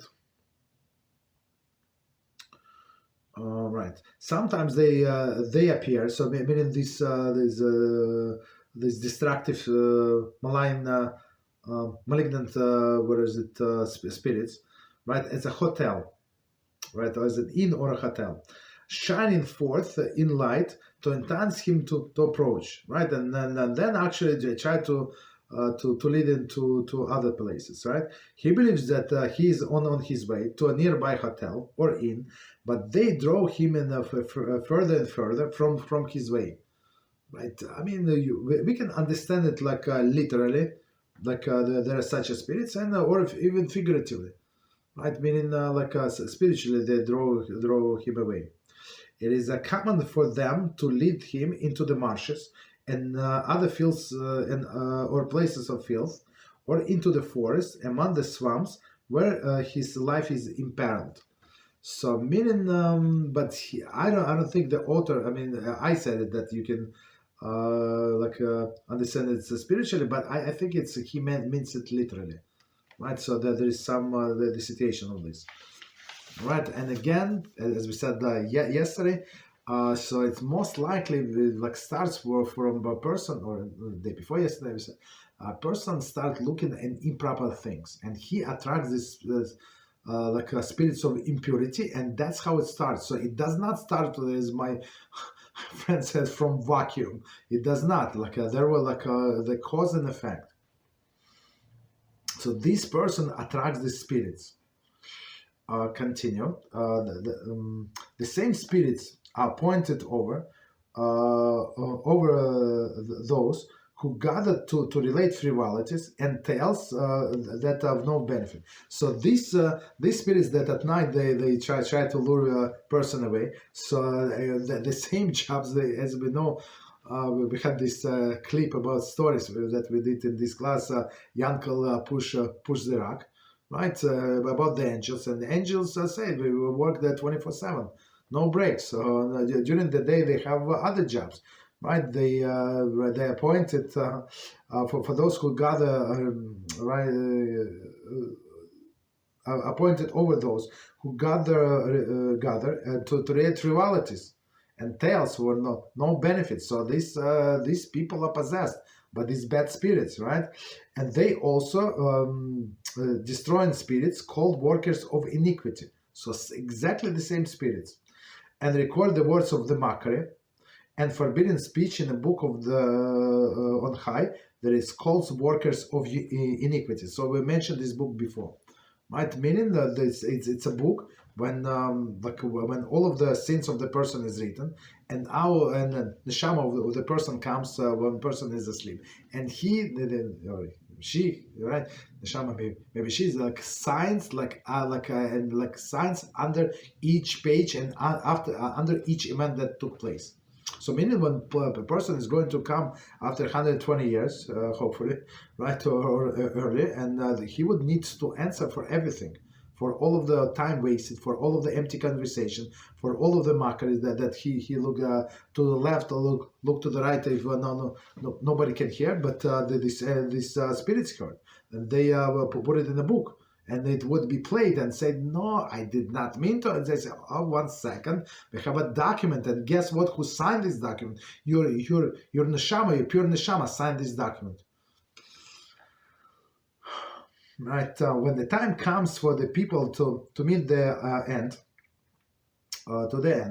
groups of these kiselim come out to meet them and strike them to their souls. So before that, we were talking about these destructive angels due to the eyes of a person who was looking at the proper things, right?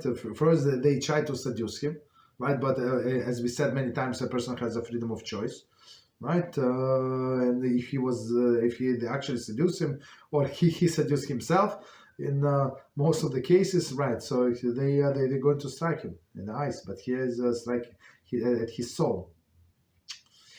Then they take them out to the desert or to the marsh and inflict terrible suffering upon their souls, which is terrible. Therefore, one must keep away from these gatherings. So it also comes with from a choice. And where did we learn it? I don't remember where did we learn it, but I don't think in this class. Maybe it was in Michtav Meliyahu, maybe it was different class. I don't remember which book, but there it says that many people are afraid to be presented. Maybe it's in what is it in Chafetz Chaim? I don't.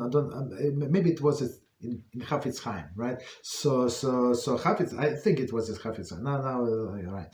So he said like peer pressure, right? Meaning what? That if you don't sit around with them, with these clowns, or a person simply quiet, right? So these people say why he's quiet, because he's a fool, he has nothing to say, and he does not know how to joke, and he's this and he's that, and that person would be afraid to have this reputation of the fool and the simpleton, and then he would not get married, right? Because these clowns would spread the reputation. This guy, stop it. He's such a stupid. Like, how do you know he's stupid? Right, and then people would succumb to under this peer pressure and go and gather and join this gathering, just giggle together. Maybe they're not will be the biggest jokers, but they giggle together. So, which is a huge issue, right? So, right again, therefore, one must keep away from these gatherings. Okay, so people want to be popular, they want to be heard, and they usually, I know these gatherings, So I like right, and they hear, oh, nice to see, or they make all of the noise. Look who came, and I was like, wow, and person is like suddenly like feels like he's $1,000,000, like I'm so important. They notice that I came, right, and I'm acceptable here, and that's it. And people go and sit together, and they ask them all of the questions, and unfortunately. It is not to be said that if one sees people quarreling, one must flee from them, for that is a for that is a gathering place of malign spirits. Meaning, and these the spirits make this strife, right? That assembled, whether they whenever bickering of the quarreling. So if bickering, it's a like special bickering of the quarreling, they're there. So meaning we have to be don't approach. So a person say, how about creating peace? Not you. So if you feel strong that both of these parties are going to listen to you, yes, go and try to make peace. But if not, guess what? I had these several situations several times, and people tried to get me involved, and I thought that they really are going to listen. And guess what? None of the party cared about what I said. I mean, they only cared to listen what I said in order to convince me to join their side. That's it. They were not care about making peace. They did not care what Torah said. They were caring about being right. That's it. So. But even if you know that there are people like that, we have to run away, right? So this, of course, the clowns would say, yeah, but be like Aaron, that love peace and pursue peace. Yeah, so you have to be like Aaron first, and then run to make peace. But he says, Chafetz Chaim says, and that's how Chafetz Chaim lives his life. He would run away from this fighting. Continue. From all this, man can deduce that the harm that is done by speaking frivolity in a synagogue, right? So needless to say, like a magnified. So one thing when they see like doing something in somebody's house or outside, like something in a park or something. But another thing in a God's house when the Shekhinah is present, a place of sanctity, designated for. Reverberate with the sound of the song and praise of supplication, right?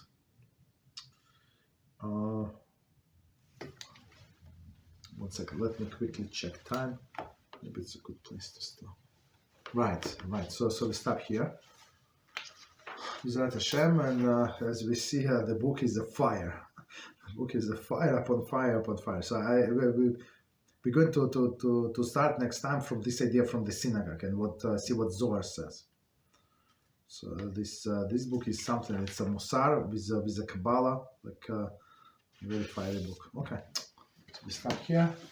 Let's switch to questions.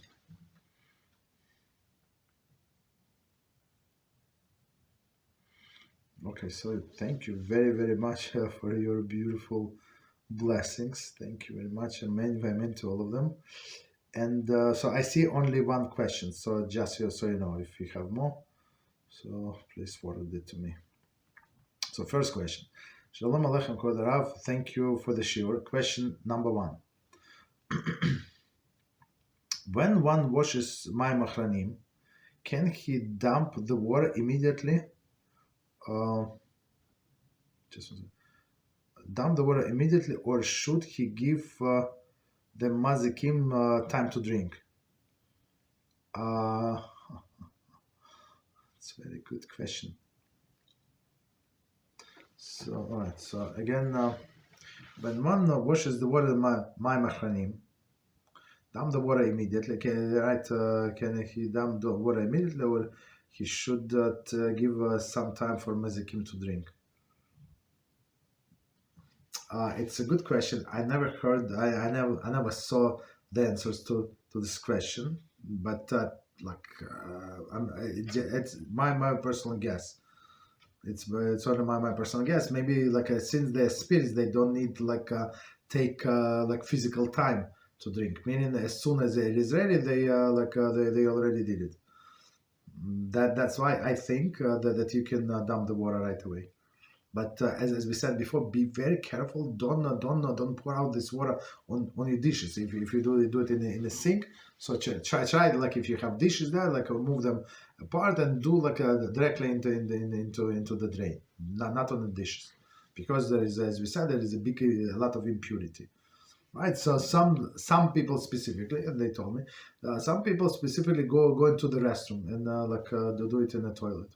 Okay, whatever you do, but I think if you do it in a sink, but into the drain, should not be an issue. Okay. Next question. So, but this this question actually belongs to this book. Maybe he's going to discuss. Maybe. Number 2. In the section bircas Hamazon, where we bless master of the house, how do we determine who is the master of the house?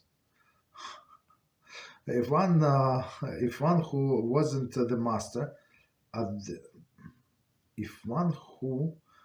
the master, these consequences.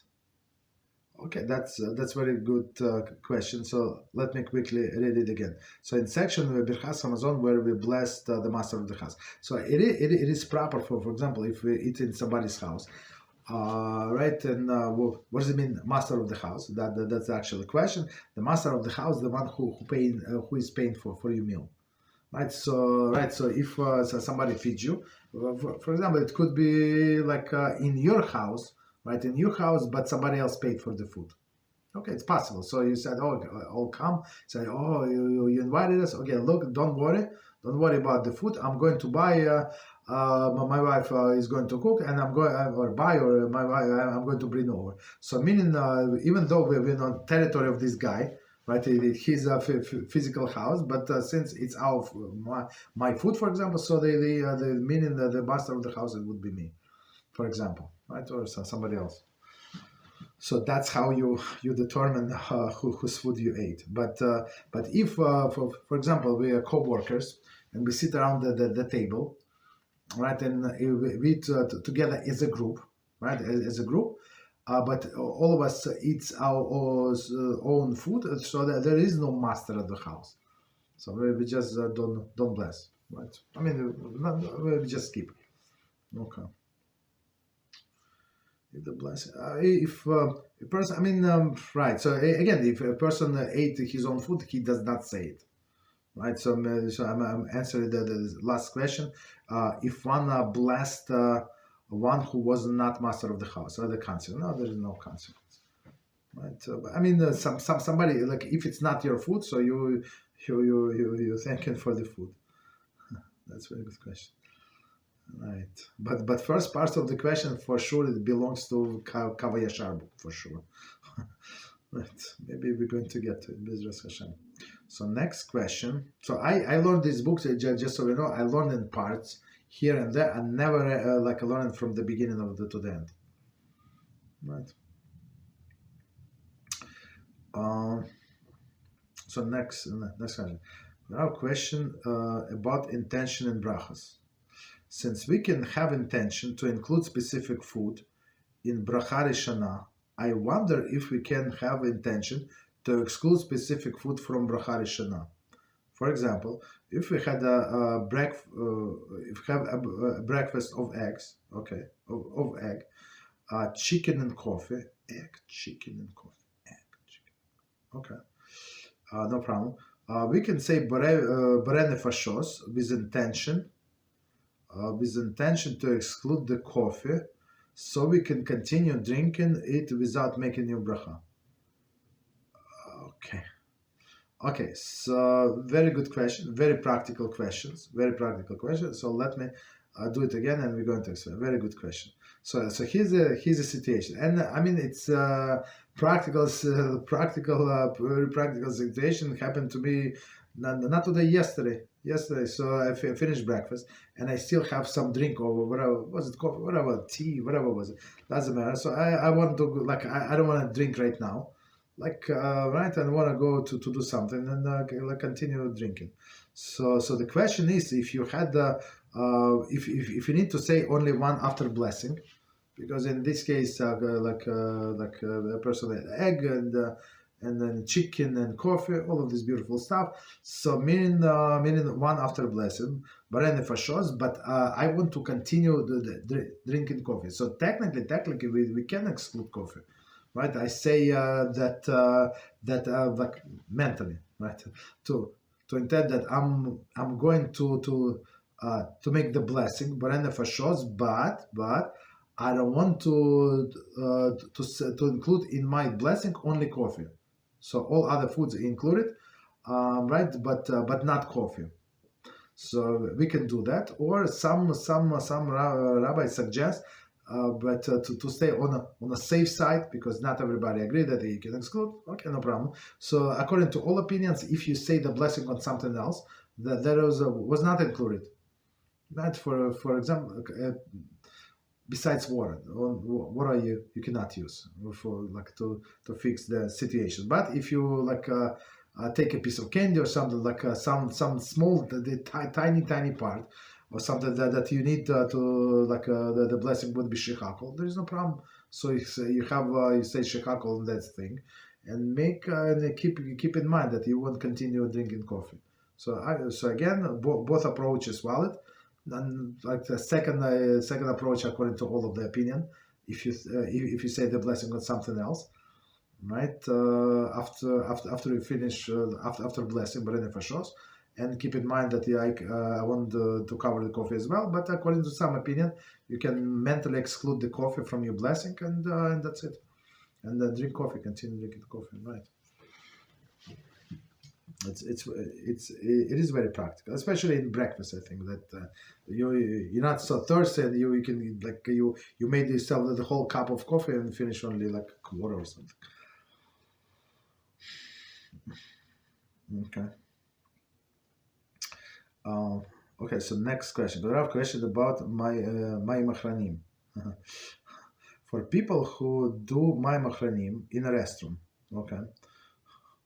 Do they need to wash for the spiritual impurity after going out of the restroom? If so, does it count? At the interruption between mayim achronim and bircas hamazon? Okay, so that's very good question, and I'm going to explain this. Okay, so again, so if in this question, mayim achronim, for people who do the mayim achronim in the restroom, and we have a video coming up. I'm not sure when they're going to release it, but the video is about mayim achronim, right? As we said before, right? And we suggested to when people in this company, or especially women, when they accompany of the other women, they give instructions. Other women what to do, even though they don't absorb much and walk like I don't know, like very very modest. Let's put it this way. But they like to give halachic decisions to other women, right? That women should not wash their mayim achronim. So we suggest to all of the people. So it's not worth fighting, never ever. So just go to the restroom. Like no, it's nobody's business. Right? Where are you going? Go to the restroom, go to the sink, in the kitchen or something, wash quickly your hands, and that's it. Nobody should see you. So even if you if it's in the restroom, you have a cup, it's the best. But even if you do without cup, it's also good. Right after the fact that there is no problem. That does not have to be like a utensil. It's better to have utensils, but after the fact, there is no problem. Or even if you want to go by stricter opinion, that you need a utensil. Let's say you want to be top of the line, so you can open the faucet one time, on one hand, then on another hand, and then right. So now it's going to be with a human force, as we said before. You can do for nitalas yadayim for bread. You can do exactly the same, or washing after the restroom. You can do exactly the same. And that's it. So, and the spirit of the purity is not going to be attached to the person. Why? Because our restroom is not the restroom that the Shulchan Aruch discussed. So the rest of the Shulchan Aruch discuss is where the waste was staying there, like we call it outhouse, right? Outhouse. But today, like when we flush, everything nice and clean, and somebody like I heard a few times that people, I think in this group also, so a person like taking care of the rest of it, like pure. They put like salt of the Clorox, there's bleach, this and that, so always pure. So, but even if a person does not wash it this way, like still there is no like there is no matter, fecal matter there, so there is no problem. Right? So it's not considered to be a restroom, like halachically. Of course, we use the restroom, but halachically, because nothing is standing, and technically, according to some poskim, even today, they say you can say the words of the Torah. I don't recommend, but maybe they said to bring out the point, but we still don't do it. So, needless to say, you can do like this mayim achronim. There is no problem, right? And that's what we advise all these women or other people, like that. Of course, it's not worth the fight, right? As we said in Orchos Tzaddikim, in a gate of haughtiness, right? So we said in the first gate, we said even though you like in most of the times you have to be humble, but in two cases you cannot be humble, right? Right. And one of the cases when you stand up for the Torah, you were like in the face of wrong people or something. But we said sometimes it's not worth it. Sometimes this battle, whatever you do in their face, it's going to backfire. So basically, like you just go to the restroom and wash your hands. Very good question. So next question: if we buy whole fish from the fish market and bring our knife to the person who fillet the fish and ask them to fillet it, will this be allowed to eat without cutting away the surface? Do we have to worry about the cutting board? Should we bring our own? Right. So that's okay. So this, according to bring your knife and to bring you cutting boards, it's going to be absolutely according to all opinions. You don't have to cut away anything. So you saw the whole fish, and only your kosher knife that ties the fish. Of course, the boards is very expensive. Not like it's very important, but just so you know, even if you did not bring your board. I saw we used to buy like more often fish when I was working in the office, so I would pass by like from the train station. I would stop by. There is a store, like fish store, like beautiful, always fresh fish. So like I saw like this guy who cleaned the fish. How he keeps his like cleaning station always like clean. Like he would clean his knife. I mean, you see it; it's everywhere. Like I mean, it's in the open. He right there. How he cleans the board, everything. So basically, since it was since it was cold and cold, technically you don't need the board. I would suggest that you have a board, or if you have a plastic bag, for example, to put like on the board, you can. If you want to bring the board, it would be absolutely amazing according to all of the opinion and knife. You don't have to cut anything. And one of the guy, he's Jewish, so he said, I know that you live in neighborhood, why don't you come to our store? I said, you know why? He said, yeah, but other religious people come to us and they bring their board and they bring their knife. We clean it, but you see, the problem is your knife. According to you, it's a good knife, but according to the guy who clean it or fillet it, maybe it's not such a good knife. Maybe it's not so sharp. So he'll start to sharpen your knife. You understand? In the store, unless you know how to sharpen your knife and or ask him to explain to him, so it would be the best. So, but yeah. So in this case, it's according to all of the opinions. There is no problem. Right. So very good question. Very good question. And then plus the price is like half is maybe half of, like in some cases, like yeah. Half even less that you pay in other stores, right? So continue.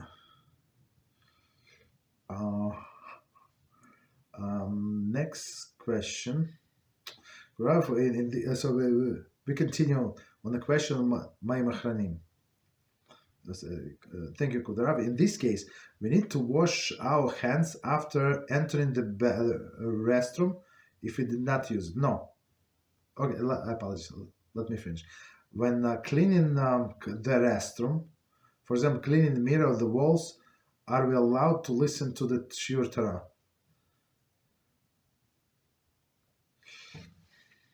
Okay, so I mean there are two questions here. So in this case, do we need to wash our hands when after entering the restroom? So so where this question comes from Shulchan Aruch, it says when you enter the restroom without doing anything, right? Take something. Right from there, right. So in this case, you must wash hands. But again, it was said about these outhouses, like when the stuff stays there forever. I mean, until they take it out. Right. So it's not about our restrooms. It's not about our restrooms. So meaning you go to our restroom, like for example, you have most of the people in the restroom, they have a medicine cabinet. So, and they have some, I don't know, like all other things, medicine, right? The medicine, other things, plasters, like, I don't know, whatever things that they have, band-aids, like, I don't know, whatever things. So, and they store there, right? So if you go there just to take other things, you don't wash your hands. There is not necessary. But on one hand, on another hand, like standing in the restroom, like and listen to Shiur Torah when you clean the window, that's too much. That's too much. I would say don't do it. Don't do it. Oh, okay. So next question.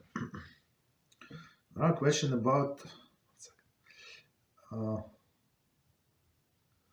It jumps. I'm not sure was it edit something or not. Question about hand washing.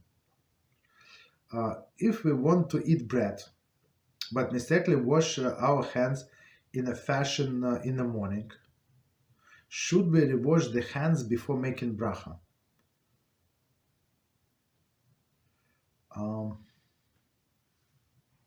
Just one second. Okay, is that okay? So let's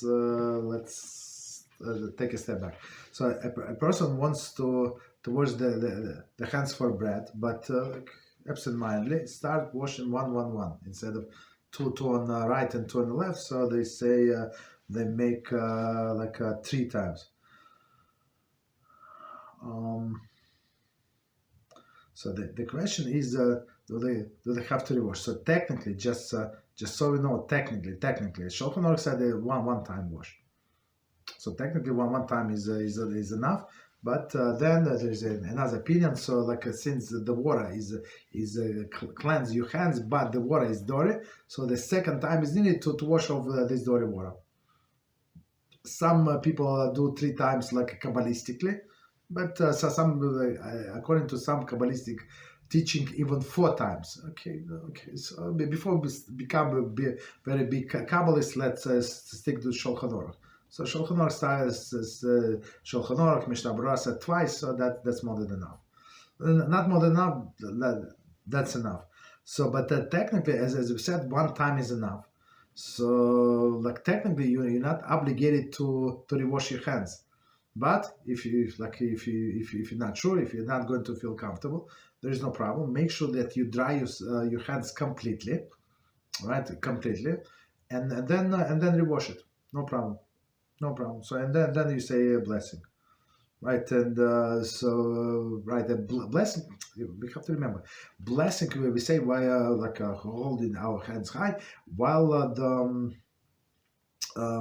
they're still wet. Because the drying of the hands is part of the mitzvah. So right. So meaning you're still making blessing before the mitzvah. right? So, right, like our approach, we make the blessing before the mitzvah, but there are few exceptions. So one exception is, for example, lighting of the candles. Ashkenazim, right? We first light the candles, we then make the blessing, and plus another difference between Ashkenaz tradition and Sfard is the mikvah for ladies. So Ashkenazic tradition is first she dips, then she goes out, and this lady said okay, and then she says she makes the blessing. But Sephardic, they first, the way they said, they first may make the blessing, then they dip. Okay, I mean there are a few others difference, but that's it. Right. Mistake, like, okay. So as I said, technically, like after the fact, so again, going back to this question, after the fact, there is no need to rewash.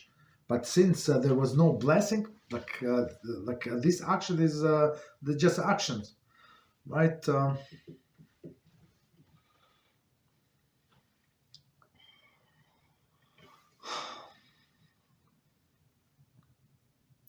I would say, I mean, it's a difficult situation. I'm going to explain why. So it's a difficult situation because after the fact that the person purified their hands, they like they cannot say blessing. I would say just leave it alone and say the blessing like this. Or if you want to rewash, you have to make sure that your hands became like halachically impure, meaning touch your shoes or something, and then wash, or touch your scalp if a man like scratch yourself out under the kippah or something, like in other place that usually covered, and only then you can rewash. Otherwise, it is a problem. And I'm going to remind you, we actually covered this issue in our class last time. We covered this issue in practical guide for women's Halachah. So and we said it's actually like it does not apply only to women, like it's applied to men, but to women as well. Well, for example, if you need to use facilities before the meal, and it's proper, as like Shulchan said, it's a proper right to go to the bathroom, like and then only then start meal. So technically, when you go to the restroom, right, and you wash your hands, right, with a cup, and you and you say the blessing, for example, right. So this washing actually, this washing was for purifying hands, like as we said, one time is enough. So meaning like you're not allowed to say the blessing al nitlas yadayim, because it's not true. So you say the blessing on purification of the hands. It is not. The hands are pure. They were pure. So this blessing can wane. Right. So there we said there are a few things, like a few options how go around to this situation. And one option was to touch something like impure, like a bottom of the sole of your shoes, or like slippers, whatever you're wearing. Right, like scratch yourself in some places that usually hidden, right, like that usually covered, right, and only then when you say you made your hands impure, for sure, only then you can wash nitlas yadayim before the bread and say the blessing. Or another solution. So there are a few solutions, but for me only these two are practical. There are others, like for me it's. For me, not practical. So what do?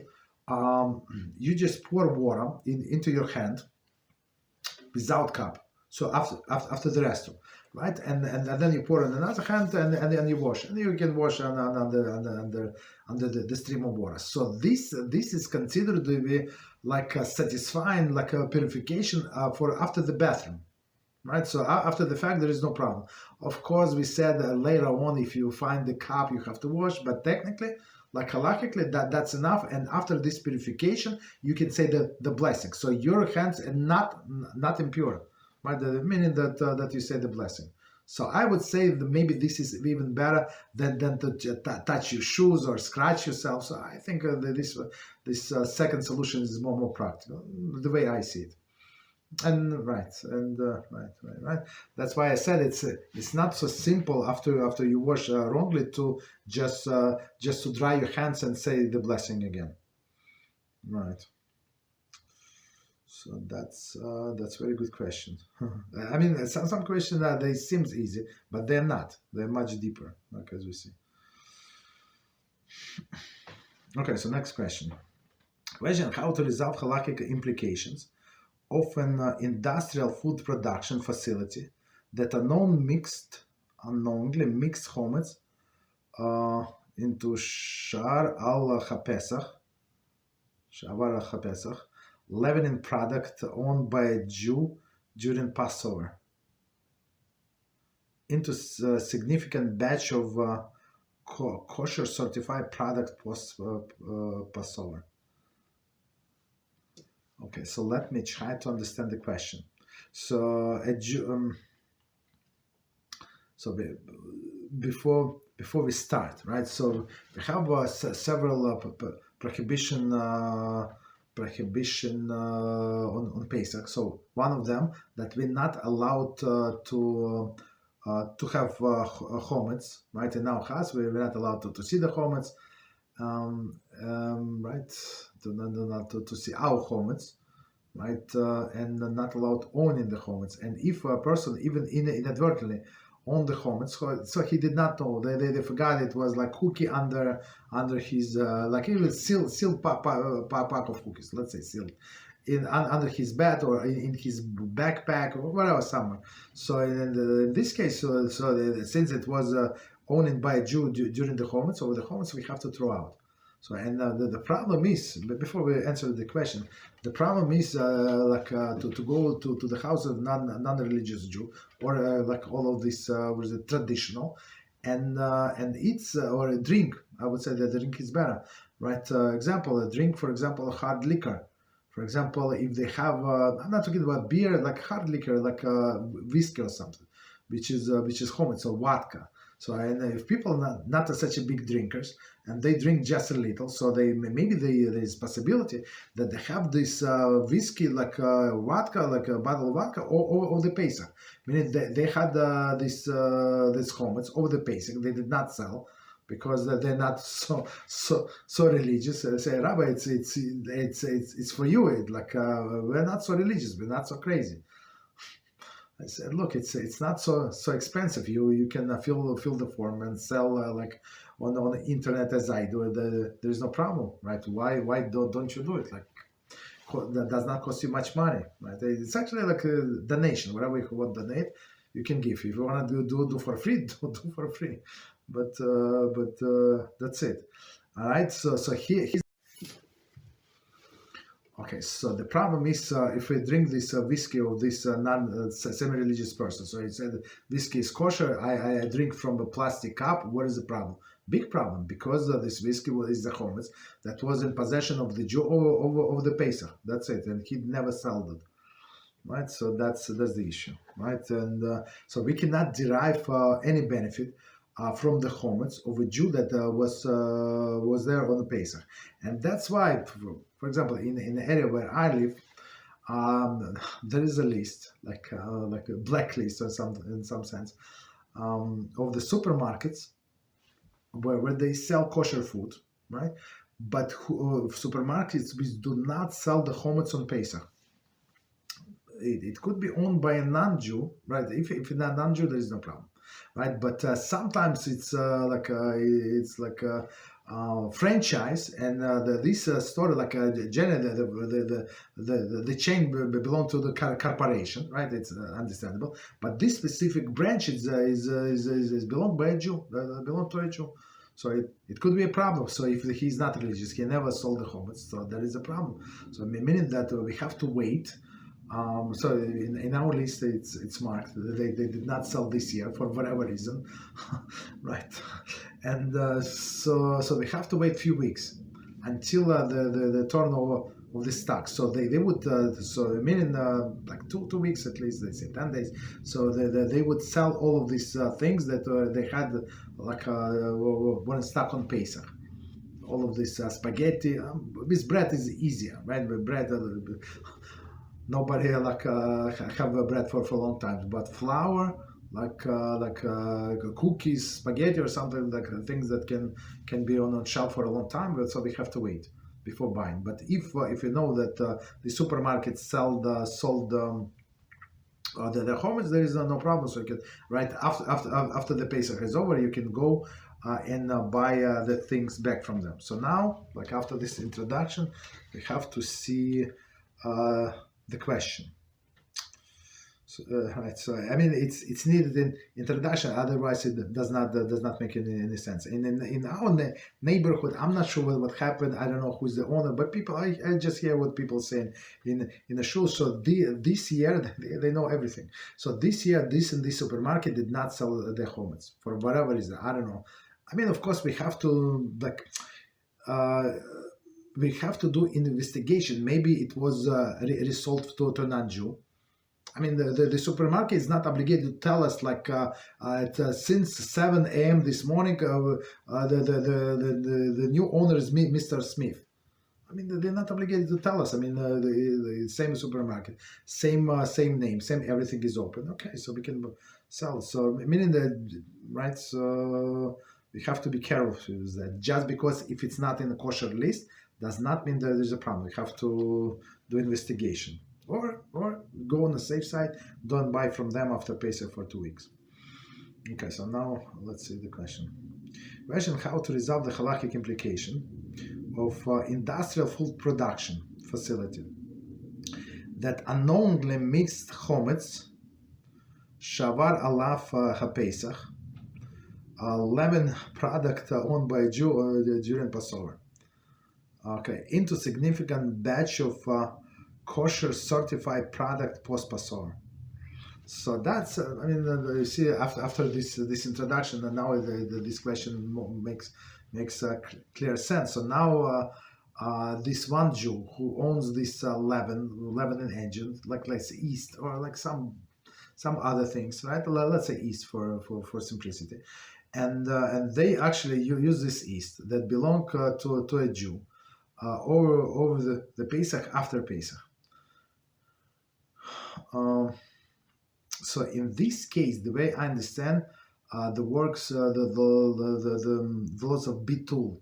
So bitul is 1 to 60. If it's like kosher ingredients is 1 to 60, it's only after the fact. So it's so it would be allowed.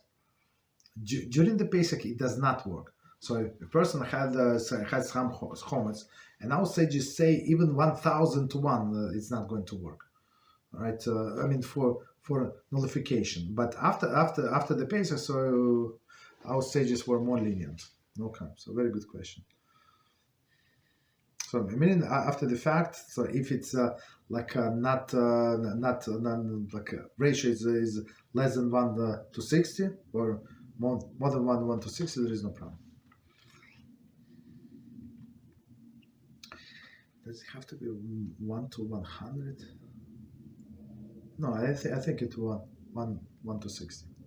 Okay, so continue. 1 to 100 is tevel. If something we know is a tevel, so it's 1 to 100. Okay, so continue. Our question about modesty during niddah. During niddah, if the wife allowed to wear trousers when only with her husband at home, does she need to wear fully clad sleepwear during niddah? Okay, so it's okay. Two questions. Okay, question about modesty niddah. During niddah, if wife is allowed to wear trousers when only with her husband in the house, right? First of all, there is nothing to do with immodesty at home, right? That is totally perfect for her to wear trousers like sweatpants or whatever she wants. Right, there is no problem because she's not going out. The only problem is going out in front of her husband. There is no problem, right? Does she need to wear the fully clad sleepwear during niddah? So that's question is already like it's not such a simple, straightforward answer. If it's like right, if it's would give some ideas to husband and he would be impatient, like some right. right? Then I would say she would need to, but otherwise, like since she would be allowed, it's only like several days away, maybe 5 days, 7 days. So there is usually not a problem. But if she sees that she's like enticing him, so for sure it's proper for her to be fully clad. Right? That's for sure. For sure. So yeah, I would say the answer is like a bottom line. It depends on the husband, but with trousers there is no problem whatsoever. Right. But the thing is, as I said many times, that you have to be careful and have some block and not go like this outside. So I saw several times.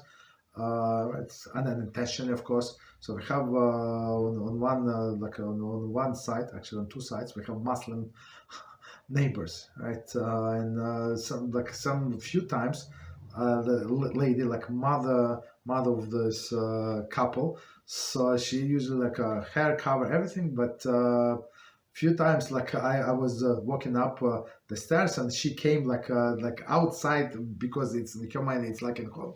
It was not was without hair covering and this and that, so it was like short sleeve. It was too much. It was like, should I go back? Of course I say hello, but like I would try to look away, but like, and I saw them a few times because they're not conscious. Like they think it's like just because they're in the house, they're not going to out.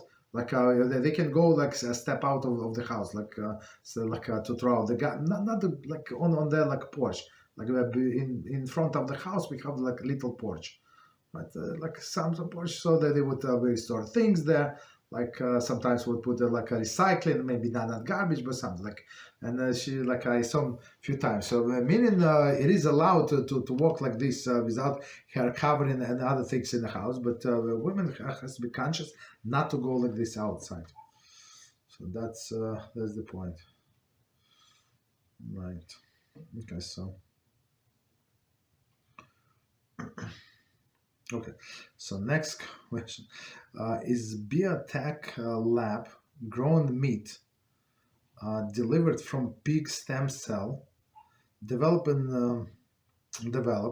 using nutrient medium with kosher and non-kosher enzymes and DNA modification, halachically permissible for consumption? Specifically, does the synthetic nature and transformation remove the status of basar chazir, egg pig meat? Okay. Or does it remain forbidden due to the original the role of non-kosher component in its production and concern of appearance of prohibition? So maricide meaning. Okay, so let's okay.